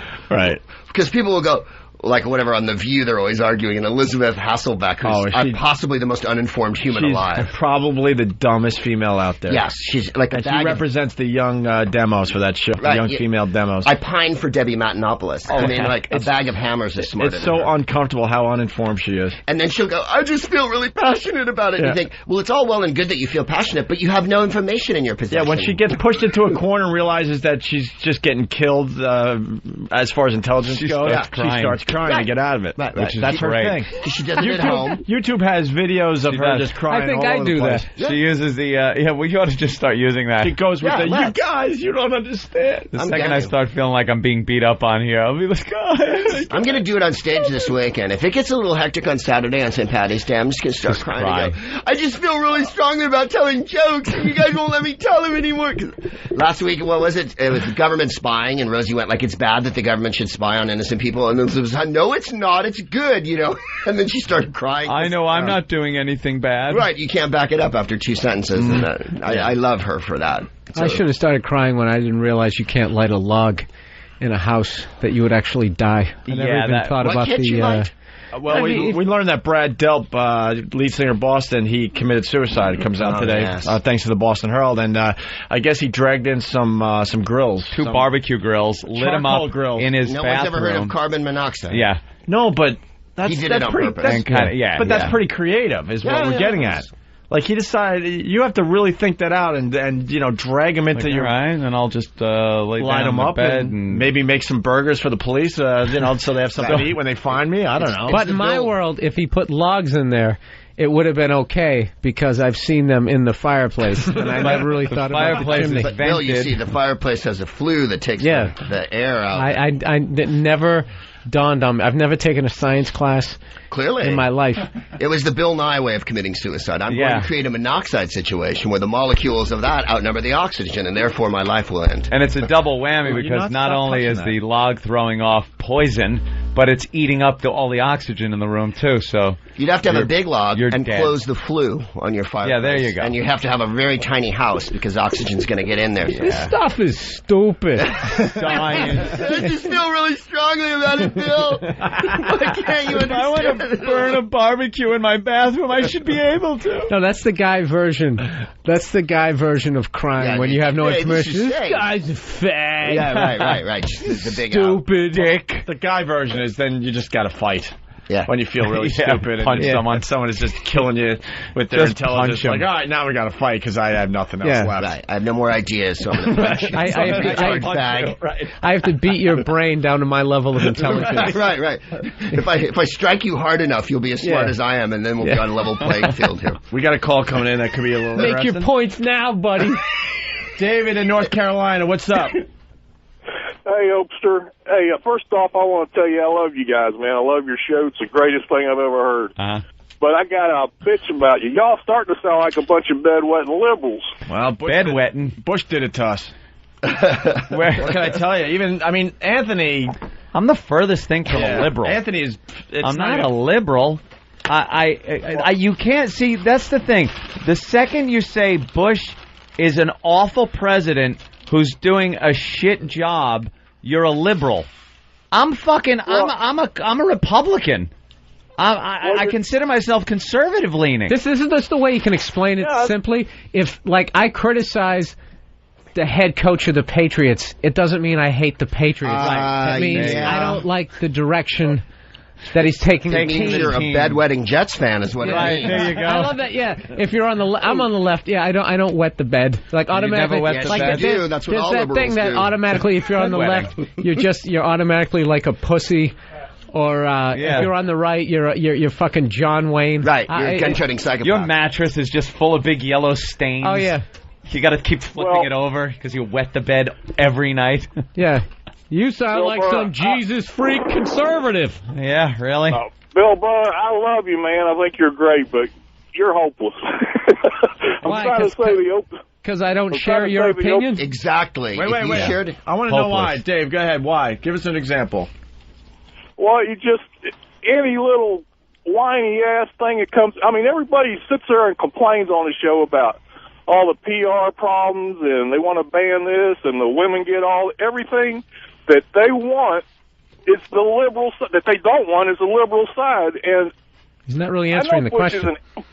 Bush is an idiot, man. All right? I'm not saying that, but he got to... Except for the war... He just contradicted himself. Except for the war, what? Do you understand Bush's... the economy and everything... No, hold on. He's done a bad job. Bush has done an awful job because he's completely fixated on the war. You remember other presidents, and I mean both Republicans and Democrats, there would always be footage of them on the news sitting at a table, signing things, and, then they hand out the pens, or you'd see them with members of Congress, and they're actually working to help the country get a little better, maybe.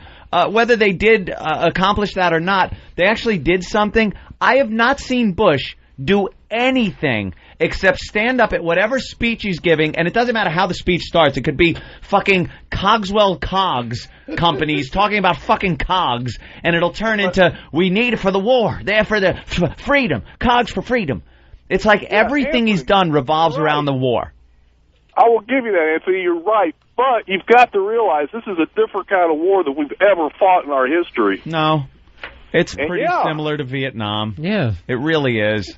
I don't want to sound like one of those, it's another Vietnam. It's not another Vietnam, but there are a lot of similarities. There's a way to deal with this type of war, and it's not being dealt with properly. He never answered the question how I was hopeless. He's just, you're hopeless. Yeah, how's Bill hopeless? Because of this, that. You're just so far to the left, Bill. Like I said, I love you, man, but you just got, I respect your views, but you're just so far over there, I'm not going to bring you back over. I'm pro-choice, but I'm fucking pro-gun. I love my fucking guns. I want whatever kind of gun I want. I want to be able to buy it. But I'm pro-choice. So what does that fucking make me? How does that fucking thing? I want to shoot fucking fetuses. That's how fucked up I am. I love you, man. Don't get me wrong. I know you automatically get like pigeonholed. Like my view on abortion, I wouldn't want to tell anybody what to do, but personally, I wouldn't do it. But and like porno, I think porno's bad for you. I'm kind of anti-porn in a way. Yeah, I just feel like it's like I view your soul like it's like pixelated, right? And anytime you ever watch something like you shouldn't have seen on the internet, you just feel a couple of cubes, a couple of pixels go away, and then you just kind of walk. You're a little more evil. That's pretty good. I don't think it's healthy to watch yet, but but two gay guys want to get married. I don't give a fuck. Yeah, I don't care about that. So either. It's like that doesn't bother me. I kind of ergo the bedwetting, Bill. Yeah, now you're wetting the bed. Yeah, exactly. It's like I jump on both sides. How dare you have a complete I'm all for blowing, Osama bin Laden, blow those mountains up, nuke them. I don't give a shit. Whatever, right. Yeah, it's like you just... Get rid of them. If you have one opinion now, that's to the left or to the right, then you're hopeless. You know why? You know why? Because if you just described what you are and how you feel about things and how I feel about a lot of things, it lies in the middle somewhere, and no one really wants that because you got to fit into one of the categories or the other. It's become like wrestling. Yeah, you're either a heel or you're the baby face. Baby face. You can't be in the middle. You can't be a heel baby face. You're either dressed in black or you're wearing the white hat. Right. Depending on how somebody views it. That makes it easier for everybody. Then they know what you are, and they know if they could like you or hate you. Wrong, man. Huh? No, I think we hit you right on the head. Yeah. No, I told you at the beginning. I respect everybody's opinion. I think you called me hopeless. Made out of. Well, you are. You're way over there, Phil. See, he's not even hearing me. I just said I was anti-abortion and porno, so I'm not way over there. Well, you're just about over there. See what I'm saying? Like, you can't. Hold on. Forget it. David, at this point, you better just start crying. Just cry. I think you're hopeless. Or challenge Bill to a fight. That's your two options at this point. You're acting like a gay retard, and I'm very passionate about that. All right, David. Thank you. Thank you very much. All right. Y'all rock on, man. All right. Hi, Dave. Hey, you heard about the old lady getting mugged? No, what old lady? It didn't make San Francisco or L.A., the 101-year-old lady that got mugged? Listen, I'm for that, and I'll tell you why. Yeah? They all have a lot of money, and they're not they can't defend themselves. They're easy pickings, I call them. Yeah.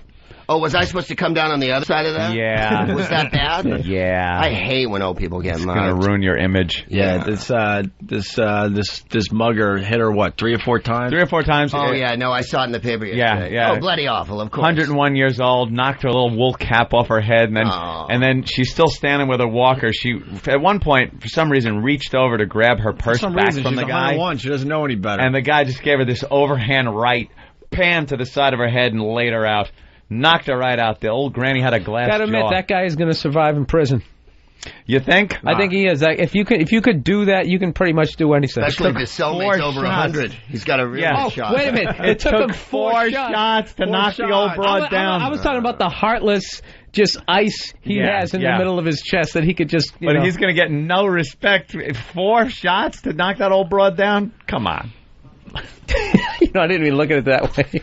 Well, Mr. Magoo is going to be raping him in prison. Yeah. Yesterday we were reading a column by Bill Gallo, and he's like, he wants to take on the punk, even though he's in his 80s. Bill Gallo's like, 80s. He's like, you're picking on old women. Why don't you pick on me, Buster? Right. Writes a whole column about it. And using language like, why don't you have a little moxie? Yeah. It's like, oh, God. And then I are calling out the guy. We're like, God, I just wish the mugger would take Bill Gallo up on this little challenge. What do you think you are, Jack Dempsey?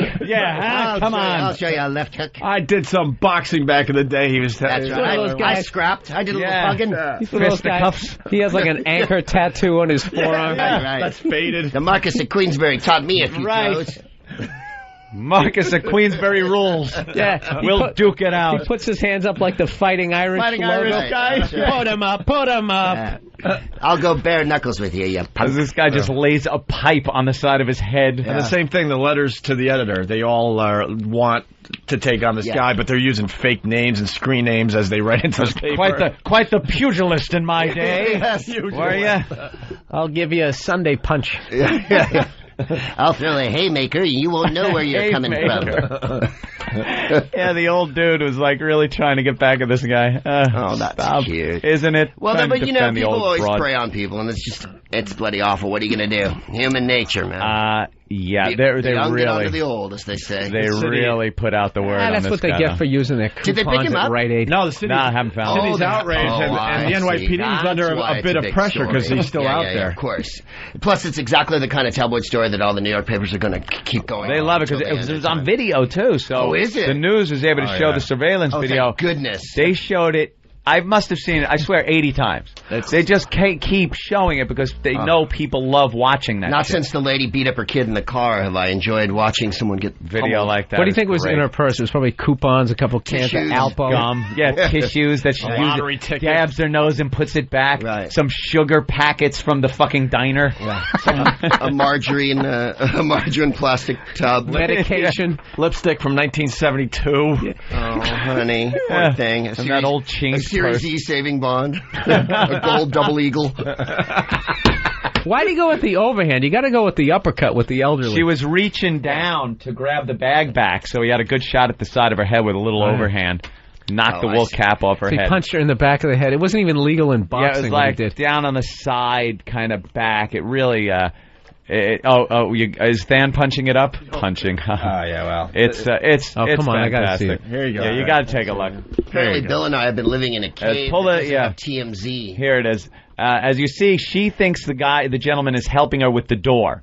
She's walking out of, it looks like a doorway or an elevator or something. This is making me feel so much better about myself. Yeah. What was it you were saying about watching videos you oughtn't watch and then a bit of your... Yeah, this is going to be a few pixels going Yeah. to fly away on you, Bill. And now, see, he's going to help. And then, bam, just clocks her. Three times right She's there. 101, by the way. Now he grabs her purse. Now he doesn't feel threatened, so he just kind of starts rifling through her shit right there. Let me see She what's in leans. here. He's going through her pockets. She then leans over like this, like, "Hey, give me that back!" And bammo, she's down. Down goes the old lady's down. The old lady's down. Down goes Gladys! Down goes Gladys! Stop the fight. And then he leaves on his pink bicycle. Yeah, that's a pink bicycle, by the way. He, That he stole from a little girl. And then he went on to an 85-year-old. He was feeling good about himself. Those He had a hell of a were day. jabs. Little slash jabs. hooks. Yeah, little jabs he gave her at He was first. pulling his punches. In the end, he gave, remember when Larry Holmes was measuring his punches when he would do those overhand rights? Little overhand right. She looked like Cooney. Yeah, definitely. She's got a glass jaw, the old broad. It was embarrassing. I think that was Cooney's great-grandmother. Bill Adam from Texas that's wants to know if you awful. got a conspiracy theory as far as that video you just saw. Conspiracy. Do I have, no, not on something like God, that. you're I would hopeless. say You that. are a You're bedwetting hopeless. hopeless case. You know, it's embarrassing she would even stand You don't want old ladies toe to to be walker with beaten that up. guy. Yeah. No, I did a thing on this radio show. I did about. He loves conspiracy Oh, do theories. you? Yeah, but I even said on the show, like I've always believed like 80%. It always makes sense. The first 8, it's like a bad movie. You're totally with it, then the third act is just no payoff. You're like, Bigfoot lands on a right, flying yeah. saucer at the behest of the CIA. Yeah. And Bush is an alien, then you're like, Oh, right, I forgot about fuck. that part, Then it's like over. No, I got a cousin who's got loads of books like that, and he showed me one, and that, you go, yeah, right, and then like page 48, then they brought the alien girl in to rape her, and okay, all right, I'm kind of getting off the train now. Now What's your favorite one? My favorite conspiracy theory? Oh, golly. I have so many that I love. Anytime aliens come in, I really like it. Because that's the last redoubt of the scoundrel. Much like people who are psychopaths wrap themselves in the flag whenever the going gets tough.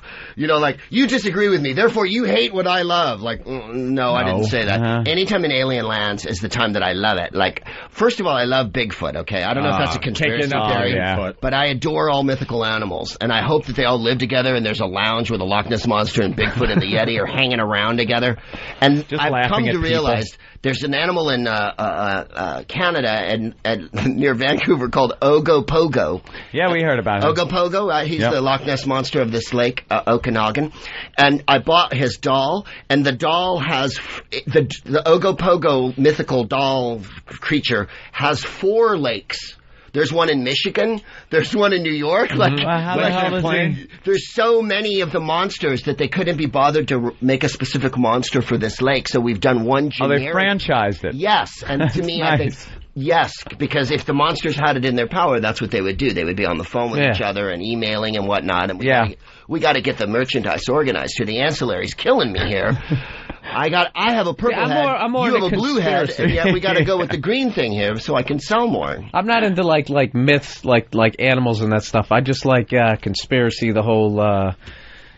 There's 10 guys running the world. I mean, come on, man. That's like comic book That's shit. true, How can you... There are 10 guys running That the whole world. thing They is meet in an office. ridiculous. It's right near here, in fact. Is it? Yeah, do you remember in the X-Files when they would meet in that room when everybody had green upholstery? And That was great, and they kind of hammered out what was going to happen.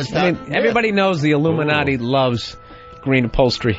Anytime you're in a room... And they smoke cigars, and they're all sort of middle-aged to aged men. Now, who picked out the furniture? Is he part of the secret society or is it just somebody that they killed afterwards? You know what I honestly believe? I don't believe that 10 people run the world. I think there's probably 10 groups of people like constantly fucking with each other. Each of those groups. Yeah, constantly fucking with each other. Yeah. I say we go with red upholstery. Trying to basically run everything. Which you can never quite do because there's too kind big. of a battle going on. Is it a physical battle or just a battle of wits? Like a I'll get you next time. No, like going to war and that. Like I think like a lot of the stuff that we're trying to do. Just putting like bases everywhere we go. That's a way to like try to take over the world. I think that's fascinating. Take over to the me. world. Don't you think if we wanted to kind of take over the world, we could do a better job of it? Well, we want especially without the Soviet Union there anymore. I think. No, I mean like having like an empire, a way to get people like under your control. You just put bases everywhere. I still think we could do a better job of that. We're not there's always room What's for your favorite improvement. conspiracy theory? I like the moon landing. Oh, that it didn't happen? Yeah. That's true. It was in a stage in Tustin, California. Yeah. See, he knows. I love that theory. Well, you came up with... I have a good one. How come when people look through a telescope, they never see the car or the shit we left up there?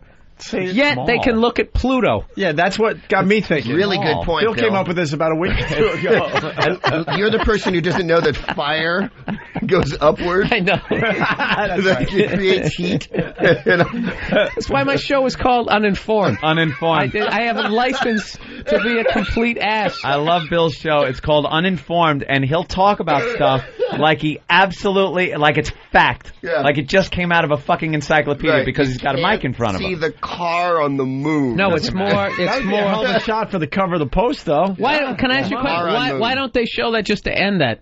I mean, the scientists got to satisfy you. Yeah. Mean? There's no telescope that could look at it, really. They have... Would you shut up? It's Anthony, they can look at other fucking galaxies. Yeah, but now... You can't take a picture of the fucking Ford probe they left up there? We could see that scary face on Mars. You don't even get it. We could see the scary face on Mars. First of all, I don't like Mars how is huge. I talk about it like I know, and I'm ridiculous, but he's talking like he works at NASA. We don't have the technology. He sounds like Captain Kirk. Someday we will have warp drive.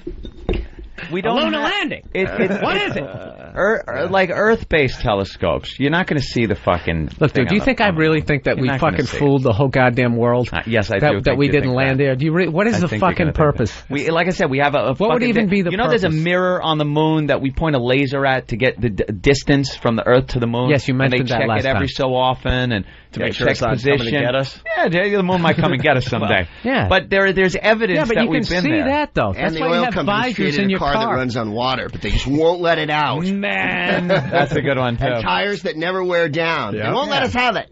Nope. Well, why wouldn't you believe that?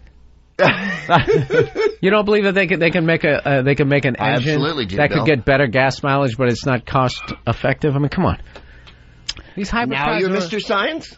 No, you know what I'm basing it on? The fact that you have no these- information? No, There's a microphone just let me in front of you.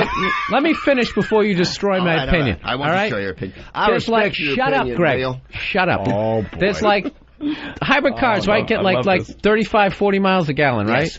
They do. Do you remember like right after that OPEC bullshit in the 70s? Japanese cars were getting roughly 30, 35 miles a gallon. It's fucking 30 years later. Yeah. That's the best you can do. I'm just saying that is all a game. That's not a conspiracy. That's just like a game. Clearly. I was just saying a car that ran on water, which would be a steam-powered car. Of course there's better ways to run things. Yeah. If you get that solar makes me panels a on your loony? house, it makes your meters run backwards because there's so much energy coming into your house, it goes right back into the grid.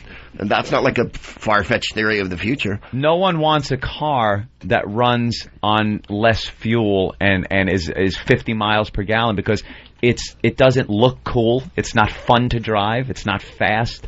People, especially What Americans. are you basing that on? Americans. We like our fucking muscle cars. Go see that Who Killed the Electric Car, and they actually have an electric car going up against a high performance car, and it holds its own. Really? Yeah. Well, that's actually holds wonderful. its own. How many of these fucking electric cars are there? One of When I those. went to the dealership, I didn't see one. Why do you think that is? Did it look good? Why do you think that is? Possibly the Was oil it just company full of was part batteries? of Did the guy have Fucking batteries strapped to his ridiculous head? that you don't see why that is. It's the funniest thing ever. Why? You know what? Because You know, people you're absolutely love right. You're absolutely right. America's been in love. You're absolutely right. America has been in love Yes. with the internal combustion engine since it fucking came out. We love Hilarious. fast. We love fast. Hilarious. We love sleek. Like they had a choice. We love status symbols. We love things. Why do you fucking think Don't get upset. people buy nice He's cars? spewing out shit that I can just see on the TV. Why There's do you not think an original there's thought still coming out of his mouth right Escalades now. There's nothing on the original. road? The flag I is didn't red, realize you white, felt and so blue. I'm strongly not about saying about the flag. I'm talking about American people. I'm not saying we're great because of this. I could say we're fucking stupid because of this. But the nature of Americans are Bigger is better, faster is better, something? sleek fucking. You want a car that girls are going to look at when you drive by in it? Do you think that the guys are going to average envy? woman is just sitting there going, I love this engine? Nobody gives a fuck. No, it's not the women. That's the guy's thing. American men. Girls will look at the fucking nice car because they know the guy now has money. Bill, comment. It's all fucking. I'm just saying. You think Ed Begley Jr. on his fucking bicycle is getting only chicks? one option? I mean, what else are you going to love? That's like. But why is there that option? What if there was just one ugly chick on the planet? You'd want to bang her every day. Why do you think there's that one option? Why do you think there's that one option? Because you know what? A big conspiracy. Wiser. We're not a conspiracy, but just big business. That's all. That's all I'm saying. That's all I'm saying. It's supply and demand. Big business. The demand is the demand, Calvin. What is it? Is an attractive car like the Edsel. What are these cars? Let me tell you, I used to own a Tucker, and I still have it. Gelman drives it. It's wonderful. The Tucker was a great car, Gelman. My thing, now this is my completely uninformed opinion. If you just make like electric cars and that kind of thing, we use less oil. Those fucking guys over the Middle East, they go out of business. They can't give money to terrorists. You solve it without shooting a fucking one bullet. But then how are we put them out of business? How are we going to drive fast and look cool? So it's all about you and the wind in your hair? Yeah. It really is. All right, listen, we're going to solve one thing today. We got a guy that works for NASA. Mark in Houston. Mark, what's up? How you doing, sir? You actually work for NASA and you listen to this radio show, huh? Sweep the floor. Yeah, I think I'm the only guy that works at NASA that listens to you guys. It's pretty funny.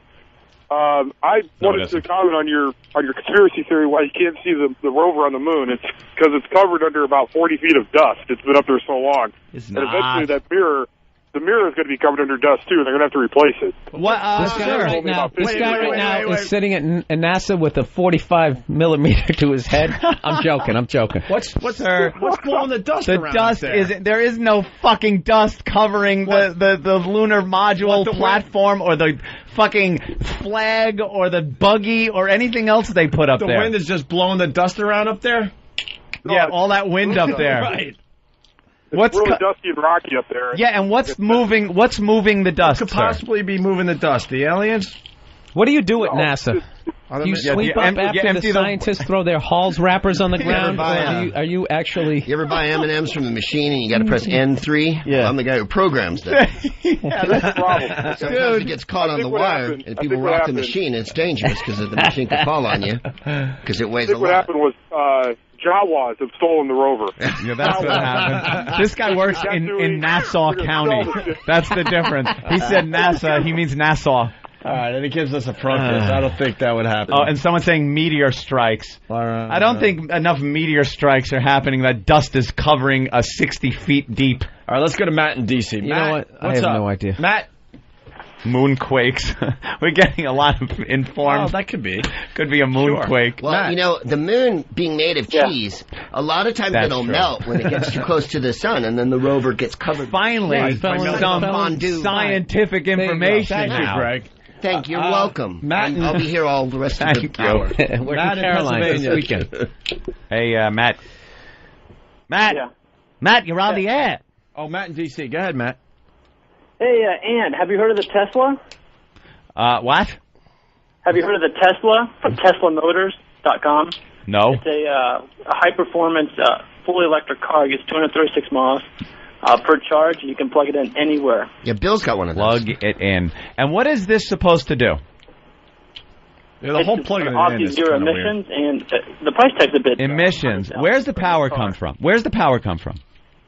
It's a specially designed power plant.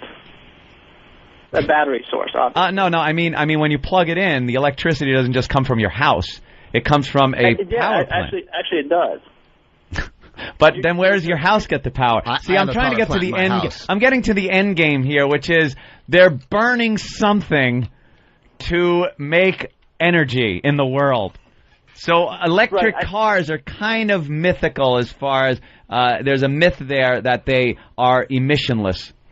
You're still using... You know what it is about you know what? And you're making a great point there, but your thing is just your opinion is just everything is hopeless. Like it's fun. I love living like that. Just ride it out. And just anything to try to make stuff better is like ridiculous. It's stupid. It's not going to work. Like, I must have brought up, I don't know, say what, maybe like 25 different things, and every time it's completely asinine that you would want to do anything. Necessity. Anything to try to make anything any better. I'll give you one word: necessity. I'll give you two words, jackass. We as human beings, look at history. I don't mind. I love Bill. Human beings through history. My radio show. Yeah, I know. Don't do anything until we need to, until there's a necessity to do something. Then we come to the table and do it. Right now, there isn't a necessity to come up with better fuel. There isn't. It looks like it, and it looks like in the near future there will be. But right now, there's still huge vehicles out there where you can pull up to a gas pump. People aren't rioting because of the prices yet. People are freaking out, but not like, there's no riots, there's no fucking... Until we go up to a gas pump and go, click, click, we're out of gas, people. Then you'll see human... the way we invent things when we need this, the ingenuity we have, that'll come to the surface. But until we need shit, we're lazy. Fucking humans are lazy. We don't care. There's still fucking gas coming out of those pumps. I want a fucking Mustang that does 150 miles an hour. Let me jump in real fast. Kyle from Jersey. You guys are trying to be smart on your show, yet the pad data can't even spell conspiracies right. Oh, that is classic. Oh, Danny. Yeah, bravo. With the XM, look, spelling's overrated. It really is. Oh, God. That's just getting specific and careful. That's really funny. I don't need that. That's just insulting me. Jason in Indiana. What's up, Jason? Hi, guys. I just wanted to call Bill a fucking idiot, but Anthony pretty well cleared it up for me about the where's the power come from thing. Yeah. So, I'm not so hopeless, Bill, as I am. I know that humans can adapt and come up with things when they need to. And that's why we've been around so long. We don't need to yet, is what you're saying. We don't need to yet. Some people say the global warming thing is, oh, my God, it's going to be awful. This is going to happen. This. Right now, today, I go outside. I'd like it to be a little warmer out. I think if everything was underwater, it would make everything a little more interesting. A little more interesting? I agree. It'd be like that movie with Kevin Costner. Yeah. Waterworld would be a great way to live, wouldn't it? Yeah. It would be different than... They still had cigarettes in the water world, which I thought was an interesting fact in that movie. Bad guys had to smoke. How do you make the cigarettes? Where did you grow it? Where did they get it? Right. Apparently there was a lot left over. A little tobacco. You want to talk to this guy, Bill? Jason? Jason, why is Bill an idiot? Because he's a cockeyed optimist who wants the world to be better. Wets his bed. And what are your qualifications? I have none, and I've got nothing. You know what? I love this guy now. I have none. Fine, that's great. You know what? All right, why don't we take a break? That was great.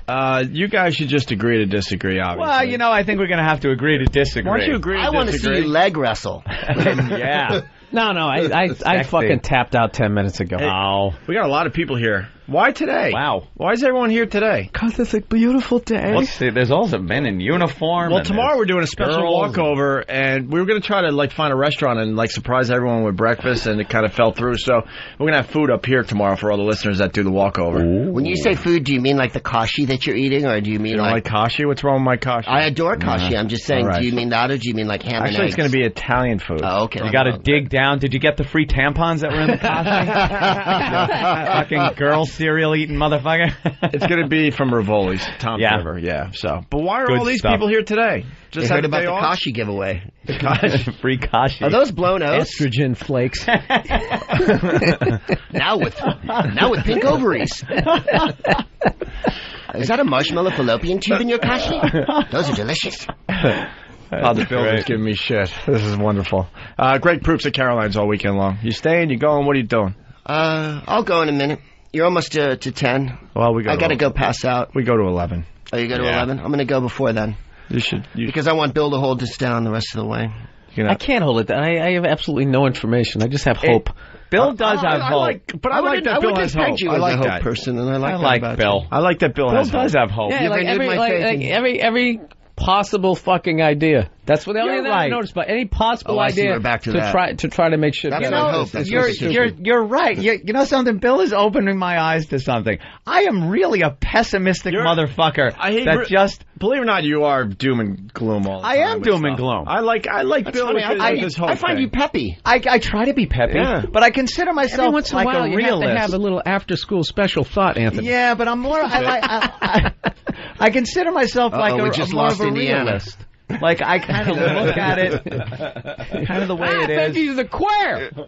I base a lot of things on the history of humans on this planet, and not so much on what I think the future will be like. As much as I see what the past. We both basically almost flunked out of high school. Yeah, I worked in warehousing. He used to I was in install air construction. conditioners. Yeah, you're right. And we're talking about how to solve Two the idiots. problems. You just knew school was, bullshit. Yeah, I was so Yeah, that's far what it above was. it. Yeah, man. They weren't teaching me anything. Please, do you use half the shit you learned in high school before you? Look, the president went to Harvard and Yale, so I think the whole education thing can get a little overrated. So Why don't you go lay in your bed and piss in it? I'm gonna. Liberal. You know what I do? I wrap myself in my Hillary sheets, and I've got my Obama underwear, underoos with the footies on them. Hey, you didn't answer the question. We all over myself. We started with this: a black president or female president? Does it happen at all? And if it does, Republican. I think anything can happen. That's where my hope comes in. When people say to me, there'll never be a black president and there'll never be a woman president, to me it sounds like there'll never be a black quarterback in the NFL. Just recast it a few years, however you want to look at it. But there'll time never around, be a woman who could drive or write a book. Right, but this time around, you think it's could happen? Yes, because I think there's been a cataclysmic change. I think after Katrina and after the last few years, look, we do comedy all the time, and you're in rooms all over the country. I'm including you in this, Bill. Oh, thank you. Come back. Okay. Come back, Bill. Bill just likes his hope. I know, I love his hope. No, but I'm actually pessimistic about what you guys are talking about. Sorry, I don't think it matters who you put in the White House. They all kind of work for the same I people. see. So the minute I have hope written in my heart, The Illuminati steps You back literally, in. yeah, you brought. I know. I killed it. I killed it. Yeah, I know. you I did. You pissed on my dream, On man. his dream and hope. I've been hanging out with Anthony too Well, long. you know why? It's because the 10 people who rule the world will not let the president do I what the dig president Bill's wants. Illuminati stuff, though. That I want to grab onto. Yeah. You think it doesn't matter who's in there? The system's in place, and that's it, right? Mm-hmm. I think they always. From what I've read, they say if you get into office, you're lucky if one Wait a minute, thing. from what you've read at the warehouse? If you can get like one thing, that I read in the back of a DC comic book. That if you can get one thing done, you've had an unbelievable successful thing. What if his is eradication of all white It's people? ridiculous. Those guys plowed through everything. He's one of the most successful Halliburton's presidents moving to ever. Dubai, man. That's all you need to know. Before we go to break, Greg Proops will appreciate this. He's playing Carolines all weekend long. But Ant's theory about how, with the president and what they show you after you get into office. Oh, but that's Bill Hicks, actually. Yeah. Was it Bill? Yeah. Yeah. Yep. They show you a different view of the Zapruder film. Yeah. A different angle. Yeah. We Any just questions? went on and on about it. Go into the basement. Like there's actual video. Well, that's it's how not even appreciative Hicks film. was, It's too. just 20 different angles of it, and he's that joke is brilliant from on it. '93. That was Bill. Yeah. I'm a huge Bill Hicks fan. '92, and he says the first thing we're doing is going to go get Iraq. And that joke's from 15 Wow. years ago. Yeah. Any questions? Any questions? Yeah. You think you're in It's going to be charge? better, Bill. Don't worry. Look, in a way, black or woman or whatever, any change is good change at this point because it isn't working this way. Yeah, so we let's need change. a little swing over one This way, is the but thing about America, whether you're liberal or, all those labels are so bullshit. Having been all over the country, and I play rednecky places where people go, God, do you tell your political jokes? You're a big fag from San Francisco. Don't they kill you with sticks? No, they don't. They fucking laugh. Because they understand I'm a comedian and people's opinions change. And there is no blue or red. There's people who live in different places and believe different shit. And like you believe in guns? I believe in guns. I think it's part of the, there's no getting back from it. Yeah. So does that make me a big fucking redneck? No. But I also believe in fag liberal shit too. So what the, But I think any change at this point is good change. And whether it's Hillary or Barack Obama or whatever. And I also think it's exciting, the whole slate of people who are running. For instance, you've got Brownback from Kansas running, and possibly Hagel from Nebraska, who are screaming right-wingers who are violently opposed to this war. So explain that to me. Does that make them big fags? Yeah. You know what I mean? Yes. And was I reading Thank you. Thank you for explaining it. It was very cogent and concise. I just wanted to give a one-word answer. Was I reading that Dick Cheney is thinking about running? Or was that just... I'm not certain what he's thinking of running for. Or was I dreaming that? Was it the deep vein thrombosis or the fifth bypass? Right. That I would advise him not strenuously walking upstairs. At this point, he can't walk up a flight of The stairs. guy took 65 hours on a plane, got the deep vein thrombosis, and then he's like a cartoon character. He's Darth Vader without the mask on. Exactly. Yeah. Mr. Burns, and they crack his thing. Oh, not that rib. That rib always breaks. That's what Keeney is. Oh, that ventricle's always clogged. Let me just reach in here and pulls out a roast beef and throws it on the floor. That is pretty crazy. Embryonic lamb. The guy doesn't have a heart. That dude, something going on in that head. He really unhelped. He tried to run once in like '94, and he got. You know what he hated? Meeting people and talk. Yeah. He hated having to shake hands kind of part with of the people. job, right? The part of being president that's the biggest part, being a whore, because you have to like everyone and say hi to everyone no matter what. Why can't you just go on some kind of like pal talk, like video conferencing? Yeah. You can sit there and just run the presidency over there. Friendster. He could have a MySpace page. But he's truly one of the most intimidating people. Like that guy, like is like scary. When you just look at this, like I like how he views like common people like as a nuisance. I just love. He used the word I love that hogwash vibe. a month ago. That's hogwash. Remember that when they asked him about Iraq and he went, hogwash. I was like, when does balderdash and poppycock come back? No one's even said hogwash in 50 years as a politician. What are you, Taft? He really does. Everybody that doesn't agree with him is a nuisance. He keeps saying that the newspaper's losing the war, that whomever he can find. It's fantastic. I just picture him putting Bush in like a headlock just for the fuck of it. Yeah. Giving him a noogie. Yeah. Apparently he drinks scalding hot coffee, too. I found out from a lobbyist who used to be an aide to him that he would go get him coffee when they do, like, the opinion shows. And he'd go, not hot enough, and they'd have to nuke it, in the microwave. And then he'd slug it down. Wow. 4 bypasses, and he's slugging down hot coffee. Something you shouldn't do if you're healthy. Coffee. He goes beyond scary, and you come back around. You have to something about that guy. He's just like I don't know. You gotta fucking love him on some fucked up level. On some fucked up level, I guess. Inside you, Bill. Right. Yeah. See, always that glimmer of family hope. calls him the bull walrus because you can't move him once he's sitting, and if he's reading a book or watching a thing, you can't get his attention. So, like a bull walrus in the sun. I read a thing as his group of people were trying to gain power in Washington. The CIA, the nickname for their group he was known as the Crazies. Yeah. That's the CIA. Yeah. That was their nickname for the CIA calls you the Crazies. Amazing. Maybe there's some issues. All right, let's get Greg Proops out of here. Bye, you guys. Thanks a lot, fellas. Go see Mick Caroline's this weekend here in New York City. Cheers. All right, Greg. Thank you, Greg. What's up, Greg? Good to see you again. How Greg you doing, Proops in Greg? studio as well. Greg. I'm good. How are you? Good. Fantabulous. Greg and I, every comics in town this week at Carnegie Hall or at Town Hall. So Greg's at Comics and I'm at Gotham, and we're going to try to get our audiences to go to each of our shows. We're going to have a shuttle bus that's a little minivan. It holds about 5 people. So it should have plenty of room for anyone who wants to come down. What are you going to do with the empty seats, Rich? Exactly. We're going to have a puppet show together a little bit later. We want to congratulate everyone who's been invited to play at the New York Comedy Festival because we're playing the Outline Fringe Comedy Festival, which we're conducting on our own. I'll be at Comics in the Meatpacking District, which is a hotbed of comedy, as you know. And so will Norton, but he won't be at a club. Yeah, exactly. Have to make How come friends. every club I do on the road is always the other club? It's never the club. You're playing Skinkies? How come you're not playing Magnificence? It's always the other club. Oh, that's down by the river. Don't nobody go down there. And sometimes I look in the paper to see who's at the other club, and I'm thanking God it's a Def Jam comic. Oh, yeah. So at least I don't have to worry about. Don't have to worry about the crowd going over there and living. Like New Year's Eve, we're at Mohegan Sun, and in the 300-seat room or whatever. Okay. And they put Chelsea Handler in the arena. She's already sold 8,000 tickets. Wow. New Year's 8,000. Wait, this is not 8. Oh, she's doing more than one 2 show. shows. Thank you very much. Chelsea is a fucking. I'm doing her show next Thursday, actually. I just got to say something. Again, Stevie is annoying the shit out of me. He walks in here like a chopper just landed, and he's getting into it. It's radio. Why do you duck down to give people their stuff in the console. Exactly. You're like radar. If anything, you should take a lesson from Vic Morrow and jump up. Why do you hate Stevie so much? I can't He obviously stand has Stevie. problems. I hate Stevie. Thank you, Stevie. Thank you I for don't know bringing why me were my you breakfast. why were you ducking? I'm trying not to be a visual distraction. You're Everywhere a visual you go. distraction by ducking down.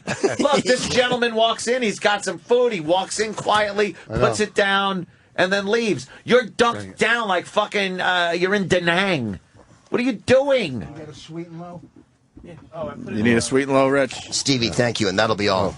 Yes, exactly. Get out of here now. All right. Before it gets ugly. How can you not do an hour on Stevie? We've done 800 hours on fucking Stevie. entire shows. Now, on you're that not paying that young man? hard. No, he's an intern. Last week his mom... Well, then he deserves it. Last week his every mom time. came in. She's been divorced for a while, and we had Troy dance very, very dirty to Stevie's mom in front of Stevie.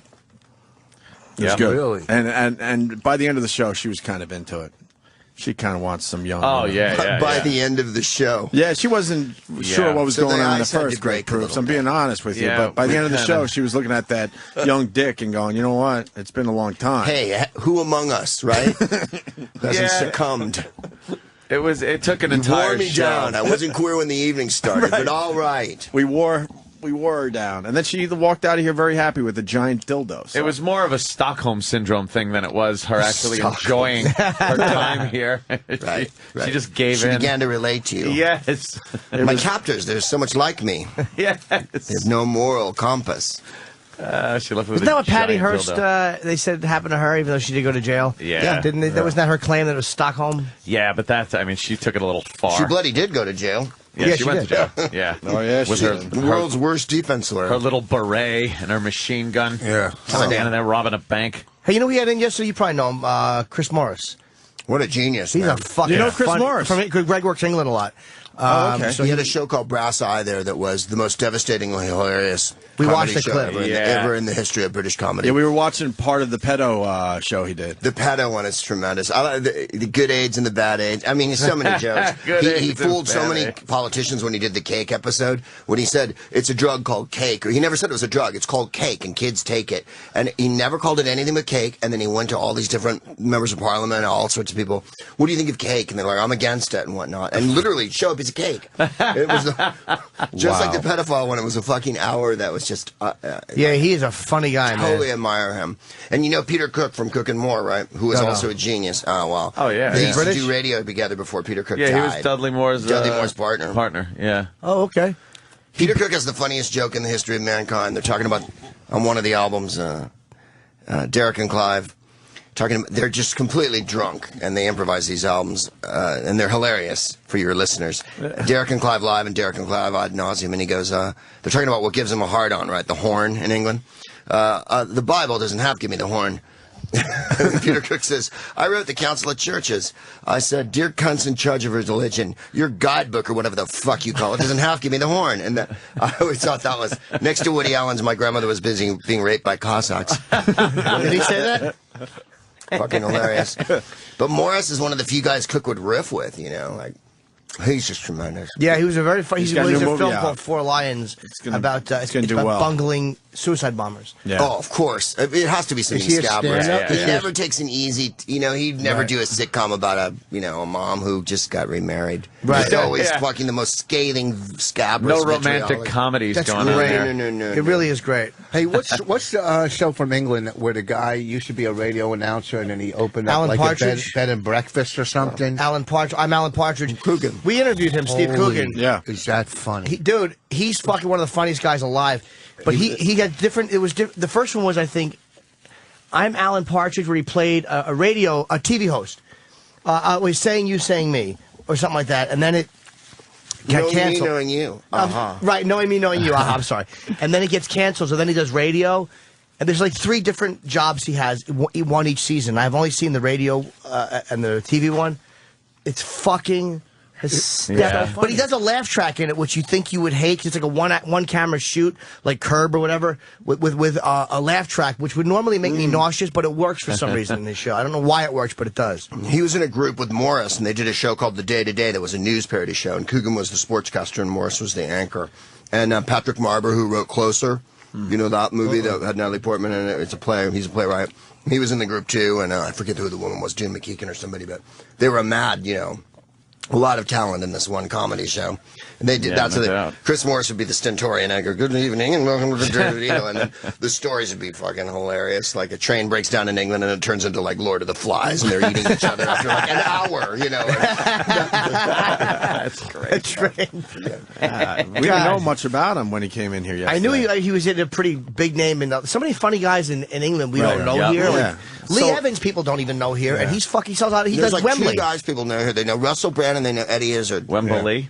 I think Jimmy Carr is... Gervais. Jimmy Carr is a very Jimmy funny Carr dude. is funny. and Ricky. Gervais is huge now. Of course, Ricky Gervais. I forgot him. But there's no, like, I'm in the group I play with in England, the Comedy Store players. Paul Merton's in the group. Paul Merton's enormous in England. Like, he would be like Seinfeld. And here, nobody knows. No one knows. You don't even know his name. Yep. A lot of them don't want to come over because they make so much money there. Though, what's the point? Why bother? Only like Russell, wanted to be a movie star, I think, and and Eddie just wanted to crack it. He likes Americans, I never got over there either. Chick. I've never made the jump to England. I would like These to are go the once. best comics, by the way. We're not talking about, people always go, English TV must be so great. No, it's not. It's Britain's hottest fucking fireman and Britain's funniest dog and shit like that. It's the same as it is here. But there are, at the same time, they allow Chris Morris to work on TV sometimes. You know what I mean? So there's... Yeah, the shitty ones in England, we steal them and make them even shittier here. Easy. Some. Easy. That's my career. I'm saying, you're talking about the TV shows that are really Steptoe huge, and Son became Sanford and Son, and Man About the House became All in the Family. Right. But I've always found like British American humor. Idol. There's some brilliant, funny British guys, but I've always found as a whole, the way people think, Americans' humor is so stupid, British humor is so smart, that annoys me because it's not accurate. It's not true at all. Like The Office was a work of art, but so is what Pryor did on stage, and I've never seen a British stand-up do what Pryor did on stage or what Carlin did. So it kind of balances. That's why I agree with you, Jim. People always say that to me about English stand-ups, and I say the difference is we've always been a little bit keener, I think, at stand-up. Because stand-up is a real specific thing. Right. Maybe they're better at sketch or maybe whatever, but like that's kind of the idea that we don't have an idea of satire and irony and they do somehow, and that they only possess that always kind of rankles me. Like they're very cheeky, and it's like, we get it. I got it. They can be as base and vile as any comics, and so can the audiences. They've conquered the planet. With all they do is invade countries. Love England. I really do love them. They always got our back too, no matter how wrong we are. They're the best. Jimmy, I believe it was Till Death Do Us Part was All in the Family. Death Do Us Part. And Man About the House was Three's Company. Oh, I'm sorry. Oh, you know what? Yes, okay, my mistake. Yes. I just want, because people will start chiming in and Hey, look. call Jimmy an asshole and then a fucking sex Well, how about addict a fucking creep. So what? So what? How about a fucking little high five for Steptoe and Son? I know, that's no a one good else one. got that one. Oh, wait a minute. Rich has a problem. Oatmeal with bananas. What? You never get bananas on top of your oatmeal. They're always brown. Look, they look like little that in? assholes. Oh, that's right. Stevie No, that was a mirror. absorbing the moisture. Right? Wait, now you're going to blame Stevie because his bananas are looking shitty on his Why not? oatmeal? Here comes Stevie again. Stupid. He just spooned a banana onto his knee. No, Here comes Anthony's favorite person, I couldn't Blind be happier Stevie. if that was a fucking truck hitting him. Stevie. Why are my bananas rotten? I don't know. Did you look? Yes. What does he, Stevie, work in the place? He doesn't know. I didn't handle that. They look like your little brothers. Look at these fucking things. He's all confused. In England too, after I did a show when I was working there, I was selling CDs and comics go, you don't do that here. Do they look down on comics for selling merchandise? The one thing they used to say when I lived there was, American comics talk about business and English comics talk about comedy. That we're a little more show busy. Yeah. And then the other thing that I would get, which always killed me, was they go, "Oh, you're a bit slick, aren't you?" Meaning your act was boom, boom, boom. And the thing is, here we all try to be as professional as possible and come on and go bang, bang, bang, bang, bang. And there's a shambly ethic there where people come on, down the chemist, right? Fucking about fucking bullshit, innit? And you're like, are you going to say the joke at some point? I always found they're a little shamblier than American comics. And I heard they'll set you up too over there, like by giving like the audiences don't like when your credits are read or something. I guess they think it's kind of arrogant. So they'll go, "What do you want me to say?" And you're not. What's the key? Oh, really? You can't go like you've seen him on. Well, they don't care either. Yeah. Unless they've heard of it, and they haven't heard of every. I mean, mean, the other thing I found when I first went there, I remember, was you don't shake hands with the compere, the MC. You don't shake hands with them. Like, I remember coming on and, you know, how, really? or let's have a hand for everybody you see tonight. You don't do that. No? They've already applauded because the compares brought you on. Wow. And also the What a bunch MC of gets pricks. paid more than the regular acts. So like if you do the store or whatever in London, that guy gets paid the most because he has to go on in the beginning and then he has to go on after the interval because there's no waitresses. So we have an interval so they can go get beer. And then he has to come on at the end again and do more time. And How is the Comedy Store? I heard it's great. We went in there. It's great. I did that room. I mean, at Christmas time, it's full of fucking yahoos, but you know. I did that room, Jonglers in Camden, maybe. Yeah, Jonglers in Camden. So before I go on, and this room is just, you know, it's an outside. It's, they put on an open mic or a new American comic before me. So this guy stinks. And now the thrill is gone. Okay, we saw the American. Right. And I go on right after him. Oh. Another dumb yank. Oh, was it brutal. It was. He's talking shit. Bad. Give him a chance. Go mad. Go crazy. Rich Bruce. Oh, is it Voss? Is it? So fucking what? Does your material translate over there? I mean, that's the big question. Everybody says that. I think it does. It does, right? It does. Because even Seinfeld made that. Oh my God, I'm going over. What should I do? And like tell jokes. Right. One after the next. And they translate. Also, hit them in the first 3 minutes. Don't fuck around, you know. Yeah. Come big up front, you know. Load it up, front load it, you know. Because they'll give you 5 minutes, and then they'll hate you. But if you don't make it happen in the first 5 minutes. I've never gone. I always thought that I always had this weird impression that they just weren't going to enjoy love it. you. I don't know. I've always felt the opposite. You're honest. They love that. I've always felt the opposite. You've got to go over there, Jimmy. I would Check like it out. to try it, yeah. Proops, are you like doing the world at this point? Are you traveling the world with your comedy, or? Yeah, I'll be in the meatpacking district tonight. I know. Well, all by myself alone on a stage looking around. No, and you got some Nova Scotia action happening soon, right? Yeah, I'm in Nova Scotia. I think a lot of the comics who are playing Carnegie Hall, you know, maybe they look at my schedule and think, okay, so I'm at Carnegie Hall, but Proops is going to Nova Scotia. Yeah, see? You're a little glass half full guy. You're a little angry at the Gonna get a little lobster bisque and whatnot, a little maritime fog. Proops is a great comic. Yeah, very comic. Kind. And as far as the comedy, I know what you're getting at. As far as the comedy festival goes, you should be playing a bigger fucking room. No. I'll say it for you. Comics. You're not supposed to say that type of thing, but I will. Proops is should be in a bigger room for the comedy festival. That's what. But comics is a great club. It is. I'm not trashing those guys. I'm blessed. It's a great club, and I can't believe I said I'm blessed. 2 shows tonight, 2 Suddenly shows I'm a rapper tomorrow. from the early '90s. I'm blessed. But I'm glad to be playing comics. But yeah, no. Then I'm in Nova Scotia on Sunday night. There's a casino up there, and they're very nice. I think I'd never been there, and I went. And the first time I walked on, I went, I've never been here before because I'm cool. Oh, shit. Yeah, that didn't. You didn't get the sarcasm? Yeah, after a few minutes. I was down at the town clock today. 2 children died of boredom. I mean, wow. Halifax is the end of the continent, you know. A lot of crustaceans. Yeah. How far up? It's way the fuck up there. It's pretty far. It's way up, right? Yeah, It's almost as like far it as was you go in freezing that in direction. April. It'll be freezing tomorrow, I think, or Sunday, I think. It's nice though. You know, they're nice. Canadians are nice. They're a good crowd. They're nice. It's funny. I didn't remember. Next to one. Montreal was not as great as I remembered it. Like, it was good. But it was not. And when I did the TV taping, I thought that they were fucking dumb clucks. I thought it was overrated. The people who go to the gala, though, are like people who would have subscriptions to a theater. You know what I mean? They're real square. Oh, okay. Maybe that was it. I it. looked out sideways there. By the way, I became in awe of John Panette after that, though, because I went on. I had a good set, but I saw how they were not an easy crowd. They were tired. It was hot. They had been taping for a few. I was on next to last, and Panette came on. And that motherfucker murdered and got a standing ovation, a deserved standing ovation. He is tremendous. First time I ever watched John Panette do stand-up, and he was fucking awe-inspiring. He was so good. Is he back to being fat too? He's a big guy. He's not like Did he eat through his surgery?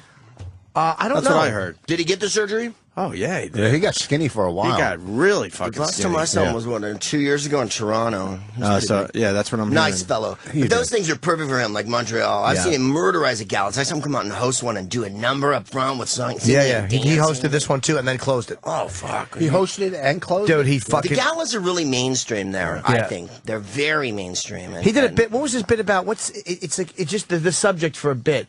What food preservative does he do a fucking bit on? Yeah. it's like I would never have thought to do more than one line on this. This cocksucker has a 10-minute closing bit on it. Wow. That killed, right? Dude, it was fucking annoying. It was so funny. I just kept hoping he would drop dead on the stage. It was fucking amazing. It was like, what's the preservative that they use? I can't. MSG? DHT or MSG. One of those. Now we're Also trying in to Montreal, think you're of playing to. It's preservatives. really strange because it's a showbiz crowd, and then you're playing to a bunch of people who speak English in a town that speaks French. So it's as if you went to Calgary and looked for the French community, and they'll all come out. And I mean, not that everybody doesn't speak bloody English there anyway, but I've always found that sometimes it can be a little.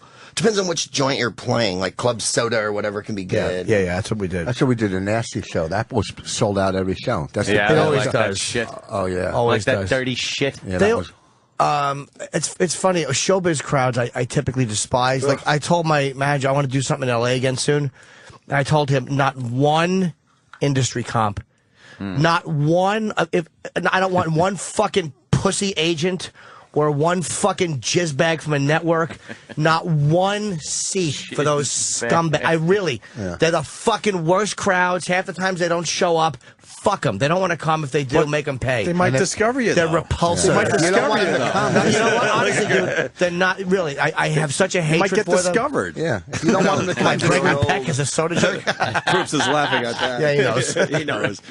Proops is on TV, man. Proops is doing very well on TV. Years ago, I was hosting a show that when Bonnie was a newcomer on. I was hosting the newcomer set in oh, you Montreal. fucked her. Okay, go ahead.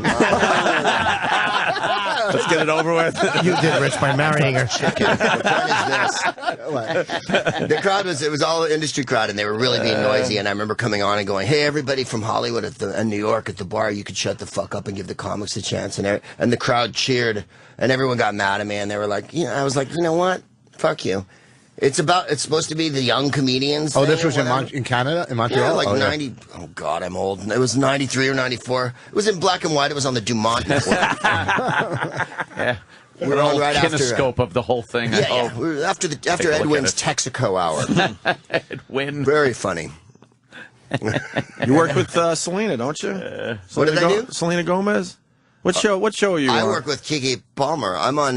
Which one are you on? I'm going to tell you when I remember it. True Jackson VP is the one I'm on. Yeah, okay. Where's that? I don't even know what that is. It's on Nickelodeon. Don't watch it, and you'll be arrested. It's like me watching a Justin Bieber video. Or something. I feel like you're going to come to my house while I'm watching. As if I'd fucking watch one. That's not helping you pull in people, the Nickelodeon? I got the 11-year-olds rolling in, and that involved the builder. I got the 4-year-olds and the 11-year-olds beating down the door. Did our parents come out, though? I mean, their parents got there. Sometimes they do. My friend Ryan said to me, hey, by the time they can come see you, you'll be dead. Right. You never were on Wizards of Waverly Place? I was not on Wizards of Waverly Place. I seen you on Nickelodeon. All right, I made the wrong connection. You have a 9-year-old? I got a 5-month-old. There's no reason why I should be watching Nickelodeon. Yeah, exactly. Our show was funny. The guys who produced our show is the reason I did it, because they did Mad About You and Bugger. No, Malcolm in the Middle. Come on, the reason you did it is because they called you. Oh, the reason I did it is I'm desperate and I needed work. And the next reason was these guys were all right. No, we did a traditional sitcom. It was good fun. It's fun because you can't do knob gags, you know? You have to work clean on Nickelodeon, so it's like falling down and shit like that. Yeah. Like gags from Lucy. And the stage we shot on was where Lucy shot, so I was pretty excited. Where is that? Paramount on page 25, stage 25. Okay. The old Desi Lou Studios. It was Desi Lou. And her office was around the corner, Lucy's office. Yeah. What's Still in there smells now? Like cigarettes. Yeah. Her and Marlo Thomas are in the men's room. What's in that place now? On 25, I don't know. I think they put up some skate ramp or something. Yeah, They wrapped. And there's another show next door. When a Big Time Rush shoots on, I think, on 26 or 27. 26 was Danny Thomas's stage, and we would shoot on there, too. And that fucking stage was evil. I don't know what the fuck evil Danny Thomas wrought in this world. I know about the coffee table and all that, but man, the air conditioning never worked. We literally had one of the new age PAs go in and like burn a joss stick, you know, like just to get rid of the evilness. Yeah. Like that place, you'd walk in and a sandbag would fall on your head. You know, fuck, did Danny Thomas make some sort of deal with the fucking devil or something? You know, we used to shoot Tough Crowd on the Sony Studios on 53rd or 54th, and that's where they shot a lot of The Exorcist. Was shot in that building. Get out of here, really? Yeah, and I believe Nirvana taped Unplugged there. I think I've said this on the air before, but I think a good part of The Exorcist was taped in that. There's so much history in all those places. Yeah, like, every they single just one of never them. go away. They never move. No, Places never fucking move. When we first shot Whose Line in New York, it was where they did Bilko, and I was excited Bilko. beyond all measure because like that was my favorite sitcom, and I was like, oh my god, yeah. And the first place we shot Whose Line in England at Teddington Thames, I didn't know anybody's picture on the wall except Benny Hill in the fucking middle, man, and I was like, Benny Hill's right here. You know? Oh, you shot your show started very first series of Whose Line we shot at Thames. Remember at the end of his show there'd be the little bridge and whatnot. Yeah. That was where we shot the first one. And I Benny Hill. remember not even That recognizing, fucking you know, show when you rules. first go to England, all their TV stars, and you're like, who the fuck is... Weird, right? Who's Bruce Forsyth, you know, and then... Do they know one big American picture in the TV stars or middle no? was Benny Hill, huh? Do they know American TV stars or no? Absolutely. But they don't know some. It's weird. Like, they never got the Honeymooners, but they got Bilko. So, Wow. like, all the That's comics weird. love Bilko, but then you say, well, what about the Honeymooners? They're like, never seen it. They just Oh didn't my show it. You know? God. Wow. And Seinfeld, when I lived there, they were showing it like 2 in the morning on Sunday. So, like, they Wow. never really got Seinfeld. So I mean, Jerry- you go there and they know who he is. Sure. He's a star, but... Chris Rock said he sold out arena. He did he was doing like 17,000 seats for me over there. Chris, Well, he's a movie star, so... All right. he could do it that way. Like, Carlin, they didn't know, and he didn't really go over. He didn't go over? No, but Stephen Wright, emo, huge, you know. Carlin didn't go over there? Not that I know of. How come? No. Did he I mean, go? Hicks, obviously. Wait, How you come said Hicks he didn't go. was- Oh, you said he didn't go over. You mean he didn't make the trip, or they didn't like him? No, he didn't. He didn't. I don't think he physically went over and ever played there. Like, so okay. they didn't know him. Like, I remember doing a radio show about Carlin because a producer said to me, "Well, who's your favorite comic?" And I went, "Carlin." And they're like, "Well, who is he?" You know. And so, like, I had to do a show, like, sort of explaining Jeez. who George Carlin was. And How about Pryor? Do they know him from maybe Yeah, from they movies? know him from the movies. Yeah. Wow. Yeah. And That's his weird, movies right? are the weakest part of his career, as far as what he contributed. No, the stand-up is where all the the genius is. Hicks they knew really well, and Dennis Leary. I think when I first went there, Well, he didn't. Did Dennis get popular in England? Like, didn't he kind of or find himself in England and come back or whatever? yeah, I guess. I know Hicks got really popular there. Yeah, and he then- certainly and did. sort of came back. I'm a big Hicks fan. Me too. Did you ever listening to perform with him? yesterday? They keep talking about some movie with Russell Crowe or something, or is Yeah, that I just keep a hearing rumor? they're starting to talk It's a about maybe- terrible idea because Yeah. First of all, Hicks would, I think, not like it. Not that I knew him that well, but I knew him well enough to know that he wouldn't fucking like a Hollywood movie made about him. Relentless is my favorite comedy CD. He's by Bill savage, Hicks. man. And was he funny and really young? You know, I was older than him, and he died way before me. And You guys came too. up. Did you come up together, Greg? Huh? Did you guys come up together, kind of? Oh or- no, he was from Texas. I met him in San Francisco, and I used to have a joke where I'd go. The Union. It was about Ken Burns' PBS Civil War show. That'll Yeah. give you an idea of how long ago this was. Yeah. The Union met the Confederacy here in a small town in Kentucky called Kill Peopleburg. And so Hicks called me Kill Peopleburg for a couple of years, right? We're doing a gig in Florida, and he comes up to me and goes, "Greg, I know your name's Greg." And I go, "Bill, I don't give a shit what you call me. You're my fucking hero." He'd always go, "Hey, Kill Peopleburg," every time he saw me because he liked the joke. And I was excited he spoke to me. Wow. Because I thought he was so goddamn funny. We were working in Lubbock, Texas, me and him, and his girlfriend just dumped him. So in Lubbock, to get hookers, you'd ask the cab drivers where to go, and they would take you. So he goes, "You want to hang out with me?" And I just take a ride and sit in the car while he. Yeah, sure So- you did. No, I didn't. This was before Bonnie. You could. Oh say. no! I Yeah. wasn't getting a hooker. You sucked his dick in a wig. No, Probably So- blew the cab driver. he knocked the cab driver. the cab driver. Cab You're fare, pulling yeah. the cab driver while Hicks is This getting ride's a on hooker. the house. God, hold on, we're gonna hear this joke 7 Oh, times. shut the fuck up. So Let us enjoy it, you asshole. Yeah. So the cab driver takes Hicks to the first place, and the hooker opens the door and goes, "You're a cop," and slams the door on his face. Yeah. Then we go to another place, and she opens the door and it goes, "You're too young," and slams the door.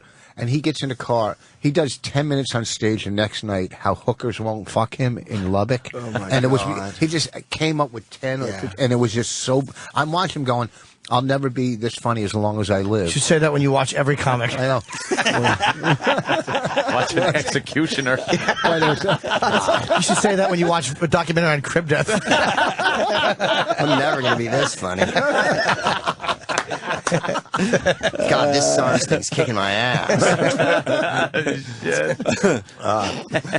Fuck, I love that guy. He was all right. No, he was hilarious. There was in England a few years ago. There was a comic who did what if Hicks had lived and extrapolated and wrote a whole act about Bush and shit. And I never went and saw it. I remember reading about it.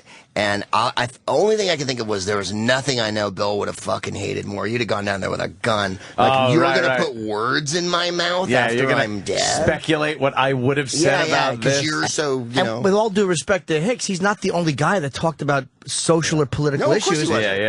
Guys, there are guys that this is what bothers me about, not Hicks, but people who love Hicks. Right, the canonization. Because guys try to do it. I think what he was doing, from what I've heard about him, I never met him, was very sincere, and he was just, that was the comedian he was, and he was very socially aware. But when guys try to be Hicks and they think that they're hip by clearing the room, it's like you're not clearing the room doing your act, you're attempting to clear the room, where he's a guy really doing his act and fucking offending people by the content in his act. There's a huge difference. It was also, his delivery was really good and unique and stuff. It looked like he could give a shit if he was up there or not. You know, he'd just walk around and He went on stage at Catch when it was the hottest club in New York, and Brenner just got off, and they loved him. Brenner was, on fire, and they loved him. And Hicks walks on, goes, growing up as a kid, I used to watch Robert Klein and David Brenner, and I'm thinking, if these fucks can do comedy, so can I. That was right after him. Then he started doing that bit about Nancy Reagan, the anorexic cunt. That whole bit. The real people... It's like someone yelled fire in the room. They were running out in droves, and he gets off stage and he goes, "Or, ladies and gentlemen, Rich Voss." It's almost a callback from before. Come on, Rich. It's not bad. Rich is very funny. It's a callback. We like those. We like callbacks. That's what you do in comedy is callbacks.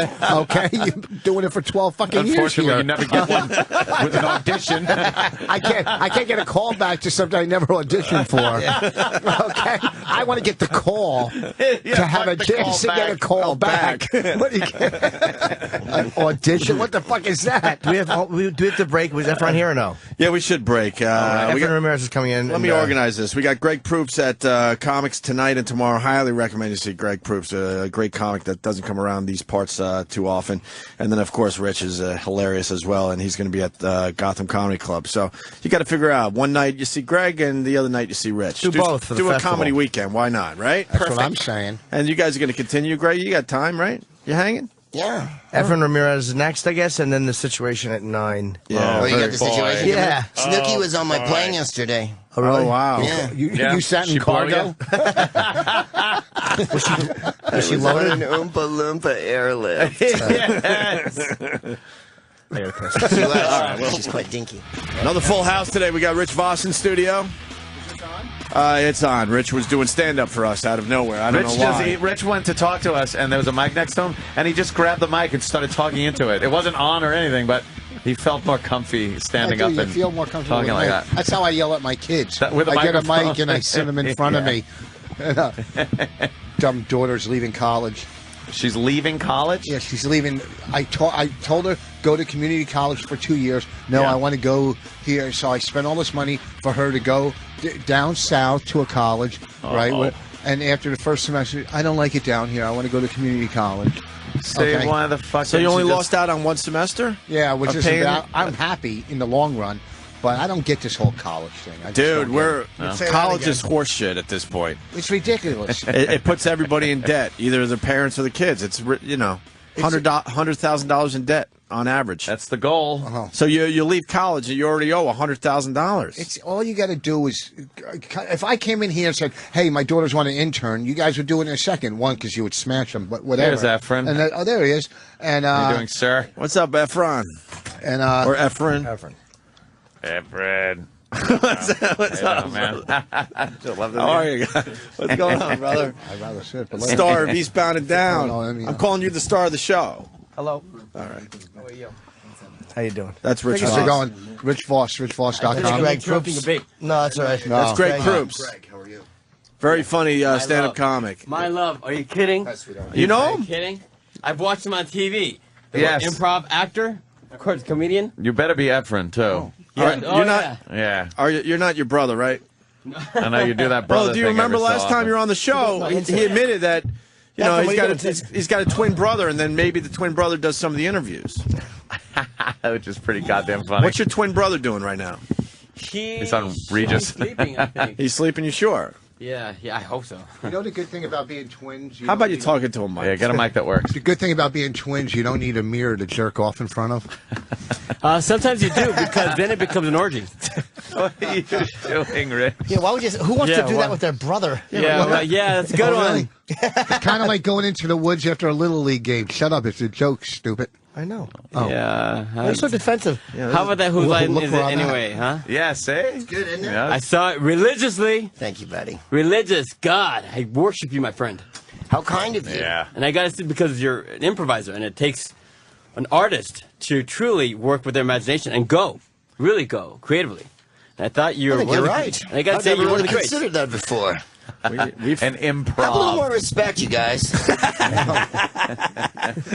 We just felt like we I didn't gotta need to say, bring that up. it is I guess we should've. because of you and all the rest of the guys that They're dead my friends weight. and my friends and I actually did a bunch of improvs on Venice Beach. Oh, really? You know, and we started to study improv and do it all over Los Angeles.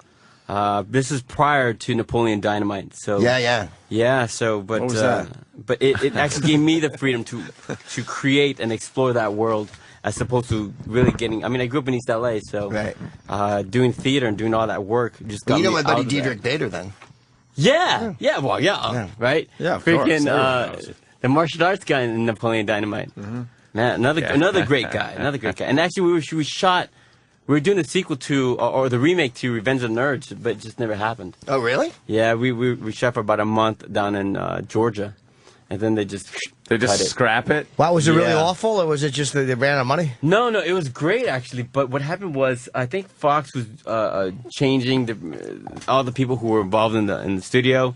So Fox Atomic was completely cut out, and any project under those independent production companies were just completely cut out. Where does that shit go? Where does a month of shooting go? What do they just, you do they know? just put it in a spool somewhere and put it in that warehouse from Indiana Jones? One day, what unions will do, and when you're doing a non-union shoot, if they want you to get union guys, they'll let you shoot for a day, and then fuck with you the next day, because then you've wasted a whole day of filming. Right, yeah. If you just That move makes locations, sense. so it's one day of shooting is expensive. A month must be horrible. Jesus Christ, really? My showbiz knowledge must cost a lot. What about Josie? Josie's very well indeed. She's been on EastEnders for the last couple of years in London. She's Yes, phenomenal. She is phenomenal. Josie was the brunette on the English version. And a very Yeah. good buddy. We stay with her when we were in England. You guys know everybody. I know. They all know a lot of people I don't know. I don't know anybody. I know Voss. Hey, you're in New York. Get a lot of people. So you're on Eastbound and Down. I love the show, but I got to be honest, I'm way behind. I got it all DVR'd, my friend. I Yes. will catch up. Yes, So- but it's not the same, you know. but you're promoting the season finale, right? Is Yeah, that yeah. this Sunday? Yeah, it's this Sunday. Wow, how quick that is. How many episodes you guys do in a season? We did about well, the first season about 6 episodes, and this year was 7. Yeah, It's a weird number, 7, Yeah, right? Isn't it? You'd think they'd order 12. 8 or 10, yeah. Right. HBO is odd, though. I mean, Yeah. they don't have the same. Where do you guys shoot? We shot actually the second season. We shot that in Puerto Rico. Really? I know, tough place, you know, hot and beautiful women. Fantastic. Yeah. It was, and actually HBO was asking for 13 episodes actually for the second season. But Danny McBride's just blowing up. But He doesn't have exactly. He doesn't have the fucking time to do everything they want to do. I think the writers and even the directors, it's not about the quantity, but the quality of what you put on every single episode, and it's very specific. And these guys know what they're doing. So when I came on board, I was just fortunate to be a part of these guys. So what do you think they felt that they couldn't creatively do the show justice if they did 6 episodes on top of the 7? They probably figured they would water it down or shit. Yeah, because on TV you're telling a specific story, and then you go through the world of per se Kenny Powers. So and I think that the final episode of second season is it was a surprise to me and how it ends, because I was such a big fan of the show in the first place. So to know the fact about what's going to happen, it just. Wow, those so the fans pleasantly surprised. Why did you shoot in Puerto Rico? Was it taking place in Puerto Rico, or was it just it takes place in Mexico. In Mexico, so okay. But we couldn't go down to Mexico because the cartels and the fact that they're beheading people now. Yeah, it's probably better to stay away from Mexico. Yeah, because then maybe I wouldn't be able to come back myself. Your fucking trailer would get hijacked, and you'd have to ransom your own equipment. Yeah, Mexico's a frightening place right now. Where are you from? I'm from what gang? No, I just didn't know if you were from Mexico. I didn't want to shit on Mexico. I think I said East LA, right? No, East LA, Okay. man. Yeah. I was in a gang in school called the Devil's Advocates. We tried to see the other guy's point of view. Very unsuccessful gang. Hey, you're a faggot. Like, I can kind of see where you're coming from on that. Exactly. I am wearing a bow tie and the back is cut out of my trousers. I'm making a Waldorf salad here on the playground. East LA is rough, isn't it? Rough. Really rough. You still got family in East LA, or are you smart enough to I get do them out have of there? some cousins there. But yeah. you got mommy and daddy and your brother out of there? Yeah, I mean, like after Napoleon Dynamite, I bought my parents a house. Oh, you're one of those guys. Nice. Yeah, you know, and so The movie gave you buy your parents' house money? Yeah, well, what happened was when the movie was made, we all signed contracts for royalties. But when the studios bought it, we had to have renegotiate our contracts. So everything changed. Oh, and because I was a union actor, I said, wait, let me bring in my team real quick. So, and it was a great renegotiation. And nobody knew it was going to blow up as it did. Yeah. So once true. they had blankets and chonies and bras and dolls and action figures, bobbleheads, they had everything. And then because of the animation next year, it's just going to get really crazy. Yeah, they're making an animated version. Yeah, and you're going to be voicing. And you're getting a piece of all that? It's pretty sweet. Shit, man. Right Good for you, man. I like to hear stories like that instead of we never got another dime. Yeah, exactly. I Gives never us want to all watch hope. that again. Gives everybody hope that you hit a project that just makes a shitload And of then money. you can renegotiate. I just got a right. $26 check from Last Comic Standing. They're playing on Fox Reality. $26. I'm not fucking around. You should send them back 50. Do you know I still get checks? I get like $5 check. Like whenever Lucky Louie is released overseas or somewhere, I get like a $6 check per episode. It's kind of Bulgaria. humiliating. Yeah. So I have to write. Euros. It's like I almost don't want to Bulgarian. I don't want to put it in the bank because they probably think that's all I made. Like, well, this guy must blow. I got a check the other day for 32 cents. And Nice. how much is a stamp? 44 or whatever? Yeah. Like, really? Why don't you wait till it accrues a little? You're really going to waste the stamp money to send me a check for 32 cents? And I was sad. I would imagine you would be. I'm getting Voss a chair so he can move up because he feels bad sitting in the back there. I don't yeah, feel, yeah. You know what? I don't No, feel you're good, bad. you're good. Yeah? No, You're I don't good. feel bad at all. Because I'm a little out of it today. Oh, I just had a get a rough night seat. last night. What happened last night, Rich? Oh, I went to a party. How was that bad? I went to a party. Well, I ate a lot of shrimp. It was a lemon party. What's the lemon party? Oh, you want to see it? Just by look at your faces, my God, I'm afraid. It's a very famous Could you photo. show him Lemon Party? I'm not online. It's a not very online? famous photo of just three old men engaging. Greg, could you could you just Google Lemon Party while you're over there, please? I want to see it. Saying no. Come on. You've never seen Lemon No, Party? I'd love to see it. I was at a Tupperware party last night and I sold a ton of stuff, so I feel very positive today. Could someone run in here and show Lemon Party? How do you get to? How do you get to? It's Well, a he's on- keyboard and a fucking mouse No, I and get a it. monitor. You're going I to get make me it. look Let her at this rip. and I haven't It's not. learned It's how not. to It's fold not it. violent. Is that Tupperware party recyclable? Could you get Lemon Party Yeah. up there, please? It is, thank you. I'll do lemon If party. you burp it, it stays fresh. Sorry. You asked what Lemon Party is, sir. Here, You're point about it toward to- him. That way I don't have to look at it. Come on. Oh, you won't be. I'm afraid of this situation right now. Me too. We have a lot of questions about this photo, too. So, Yeah. I gotta Feeling look. trepidation. Lemon party. Lemon party. Yeah. Oh, see, that's It's not like the Boston Tea Party, yeah? It's kind of like that. Yeah. I see. Same Emphasis participants. on tea. What, they're now on. making money off the stupid photo? The Boston Tea Bag Party. There's Lemon Party. Oh, my God! That's your lemon party picture. See, now I don't want to see Jesus. that. Oh. It's not. Believe me, it's nothing. It's good. But look at his. He's got a nice hog for his age. I hope that's not a scratch and sniff. Hey, Rich, you can relate to that. That guy looks like Arnold Palmer, doesn't he? Oh, wow. Arnie's in Lemon Party. Now, the question we always pose is, who's the gayest? Who's the gayest guy in that picture? The two guys kissing. Which one, though? The guy laying back kissing is having his nipple touched and getting his dick sucked. This one laying back because his eyes are closed. This one's eyes are open. So the one who has his eyes closed kissing is more into it. Isn't that amazing? Because the guy sucking the dick, you don't even... He's out of the picture. Yeah. What about the guy who took the picture? How about that? A bit of a judgment call on who's gayest in this photo, don't you think? Splitting hairs, if you don't mind the phrase. I don't know what comic. There's a comic that says, this is his line, he goes, you know you're gay when you're sucking some guy's dick and you're thinking of another guy. Right on. There's Lemon Party. That's disgusting. Why don't you click off that? Oh, I can't believe. Now I can't look at my grandfather in his face again. Wait, is that Grandpa from the Munsters? Yeah, he kind of does it. Oh, yeah. What are these guys on the bottom doing? Is that... That's just one of those websites that... Yeah, a guy with his legs open, orange shorts, tight orange slacks. Yeah. Holy Jesus. I know none of this. I'm a virgin. You asked. Internet. I know. Are you really not a perv on the internet? No. That guy on the bottom, No. his dick was so big. If you had a dick that big, you can't be funny in life because you have too much confidence. You think so? Yeah. Yeah. He's got a point, actually. I'm telling you, if you got a dick like 12 inches long, you got too much. You can't. There's no insecurity. There's no desire. You're not overcompensating. I've not found that.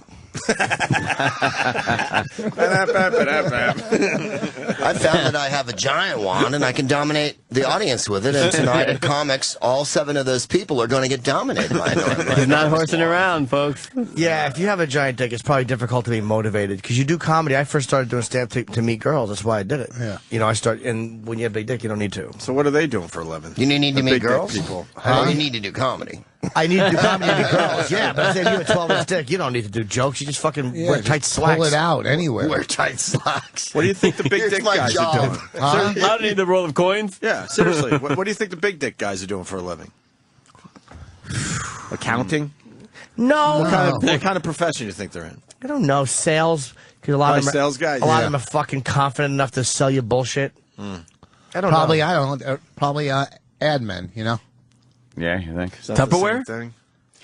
Tupperware. I'm watching I that don't know. show I don't now. think advertising people are big. Certainly, they're not in show business. So you're tired today, Rich, because you had too many shrimps last night? I'm just tired. I was up late.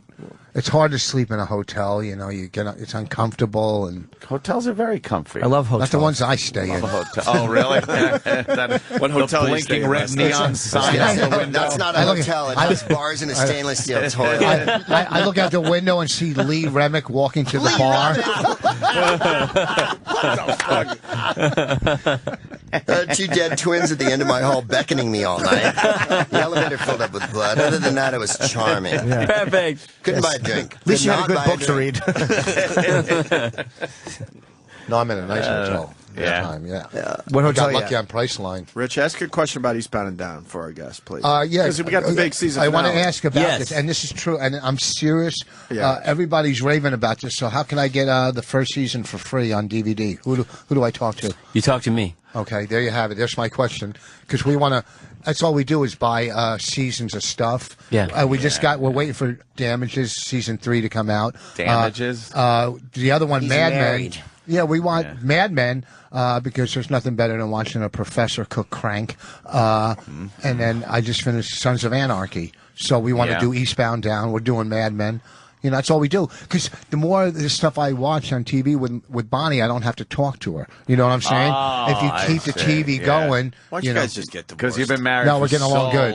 Rich and I are going to go see Colored Girls at the matinee today if you guys want to join us. Yeah, We're just I going wanna to see cry and cry and eat Malamars. I want to see that. Getting bad reviews, by the way. Well, let them say what they want. We saw Steel Magnolias together. We balled the whole afternoon. I bet there's a And scene in Mystic that Pizza, movie where no? they dance around and drink wine and talk about how awful men are. I bet there's that scene. Probably. Yeah. What is it?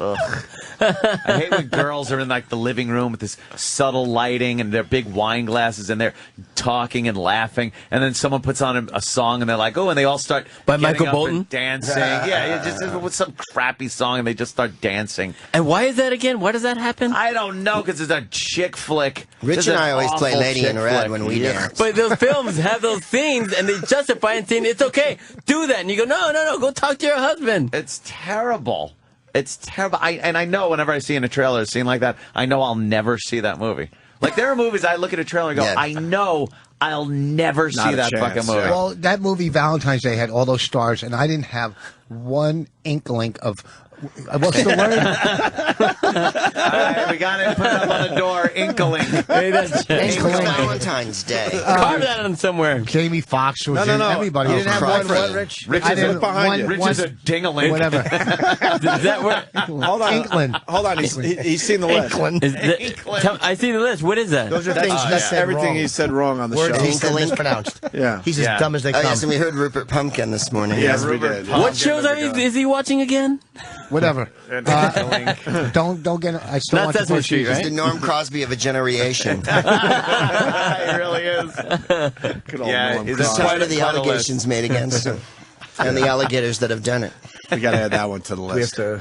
Break for the sitch? Yeah, I don't know if Oh, Is he right. here? Yes, No, but I yes. think he's coming soon. Yes. Not yet? All I right. like leaning in like this. I feel like one of the guys. You are one of the just guys. hanging You are out. one of Oh, the look at guys, that. Rich. Yeah, You're but this right. is really making me feel Hey, like you're leaning on the console. I did. When you guys were over at NEW, he came in. I got to do radio Oh. with him. This young man right Oh, yeah. here. It's When we were at. You don't even know his name? Yeah, Efren. Okay. All right. Well, what We call him Pedro, really. I was going to say It's easier to say Pedro. Pedro. Or something. You don't want to call Pedro. He's Efren. Do people call you Pedro all day long? I was at the gym a couple of days ago. What do you do And there? this. Check out chicks. So, Hand out towels. and I'm down. So people down, the same as all of us. You know? Hey. Go on. Yeah, Girl Scout cookies. So. Here, let me get that shoe for you. That looks a little tight. Oh, my Lanta. All right. So you're at And the gym. this guy came up to me and was like, hey, Pedro, so how's working with Kenny Powers? I'm like, it's getting serious, you know? But that's how we know you. Yeah, I know but you as Pedro. I don't feel like I should call you by your real name. I always get, hey, obscure guy. Get out of the way. I want to use the water fountain. I get Jew. Yeah. no, it's true. But it's surprising because people, when they see a movie and when you begin to think as if it's a documentary, that's a little strange, don't you think? Mm-hmm. Yeah, and you figure that you're going, all right, the character that I play on Eastbound and Down is totally different from Pedro. Right. And you go, I think he would put two and two together, but obviously he's not smart enough to do that. People are fuzzy on that stuff sometimes. Sometimes they are. You know, it's a fine line. You can sit in here and say, wow, look at all the money I'm getting from this show and when the cartoon comes out. But then the asshole that won't let you get out of that goddamn character in life. You know what I mean? Well, it's one of those, as I say, it's a double-edged sword. But to me, look, That's like a fine line. Pedro is the character that people have. Yeah, it's a fine line. People embrace that character, and it's something that people can enjoy all the time every time they watch the film. So I'm just fortunate to be a part of it, and sure, if you want to give me a hug or a picture, sure, why not? I see in your eyes you want us to call you Efren. We will. Yeah. We will do that from now on. Gosh. I see it. I see it. I see You it. can call me any goddamn thing you like. No, what's the worst one? I'd eat dog food on TV for a quarter in case anyone's out there listening. If they want to fucking take a picture with you, can you have your fat girlfriend or wife learn how to work the goddamn camera? I don't want to sit there holding your stupid husband like it's a fucking photo shoot. He's not Take kidding. it- There's nothing worse than a woman trying to use a camera phone. It's fucking. You're sitting there forever trying to sell Which your button goddamn is it? shit. Your CDs and The your, flash isn't on. It didn't I'm take sorry. There's not enough light here. Let's move outside. Here's my favorite is I think I shut it off. Yeah. And then they got to hand it back to the Yeah. boyfriend. He's got to turn the camera back on. Takes 3 minutes to reboot. Who told you about this? Yeah. That implies that no one ever asked me for a picture. You don't have to explain my fucking sense of humor. They get it. Okay. You don't ever explain Rich Fox's sense of humor. Okay. Nobody's taking a picture with Don't you. you have a tinkling of what you're talking about? Or if it's a camera that's got a SIM card that can shoot 5,000 pictures and it says memory's full. Yes. I've That had happens that too. Memories full. Anything else that happens with Don't you Kevin? hate it when you're stalking a celebrity Yeah, and I you gotta talk get about? Yeah, we're going to take a break. We got a break. Let's get the plug for Efren, though, because the season premiere, Are the you season leaving us, finale. Efren? I hope not. You guys are like. No, I got to piss. He's got to piss, and you guys No, are we're like just freaking making sure the coolest plugs cats. are there. Eastbound and Down, the season finale Sunday. That's At right. what time again? I believe it's 7:30. I don't know. They'll find it. You'll find it. You'll find it. And we got Greg Proops at the Comics. You staying, Greg, or you got to go? No, I'm going to blow because I have to pass out. You're tired, huh? I had about an hour and a half sleep. Are you performing tonight? I am performing today and tonight. Comics, Today you should I'll go be see the show. at Central Park, and tonight I'll be at Comics. Central Park today. Set me up. Hook me up. Yeah, Yeah, you know where they Dude, put I'll go. chess there? I do this little dance. It's nothing really. It's full of gaiety and mirth. Let me just say that much. Lemon party. And Rich I is going call to it be the Tangerinis.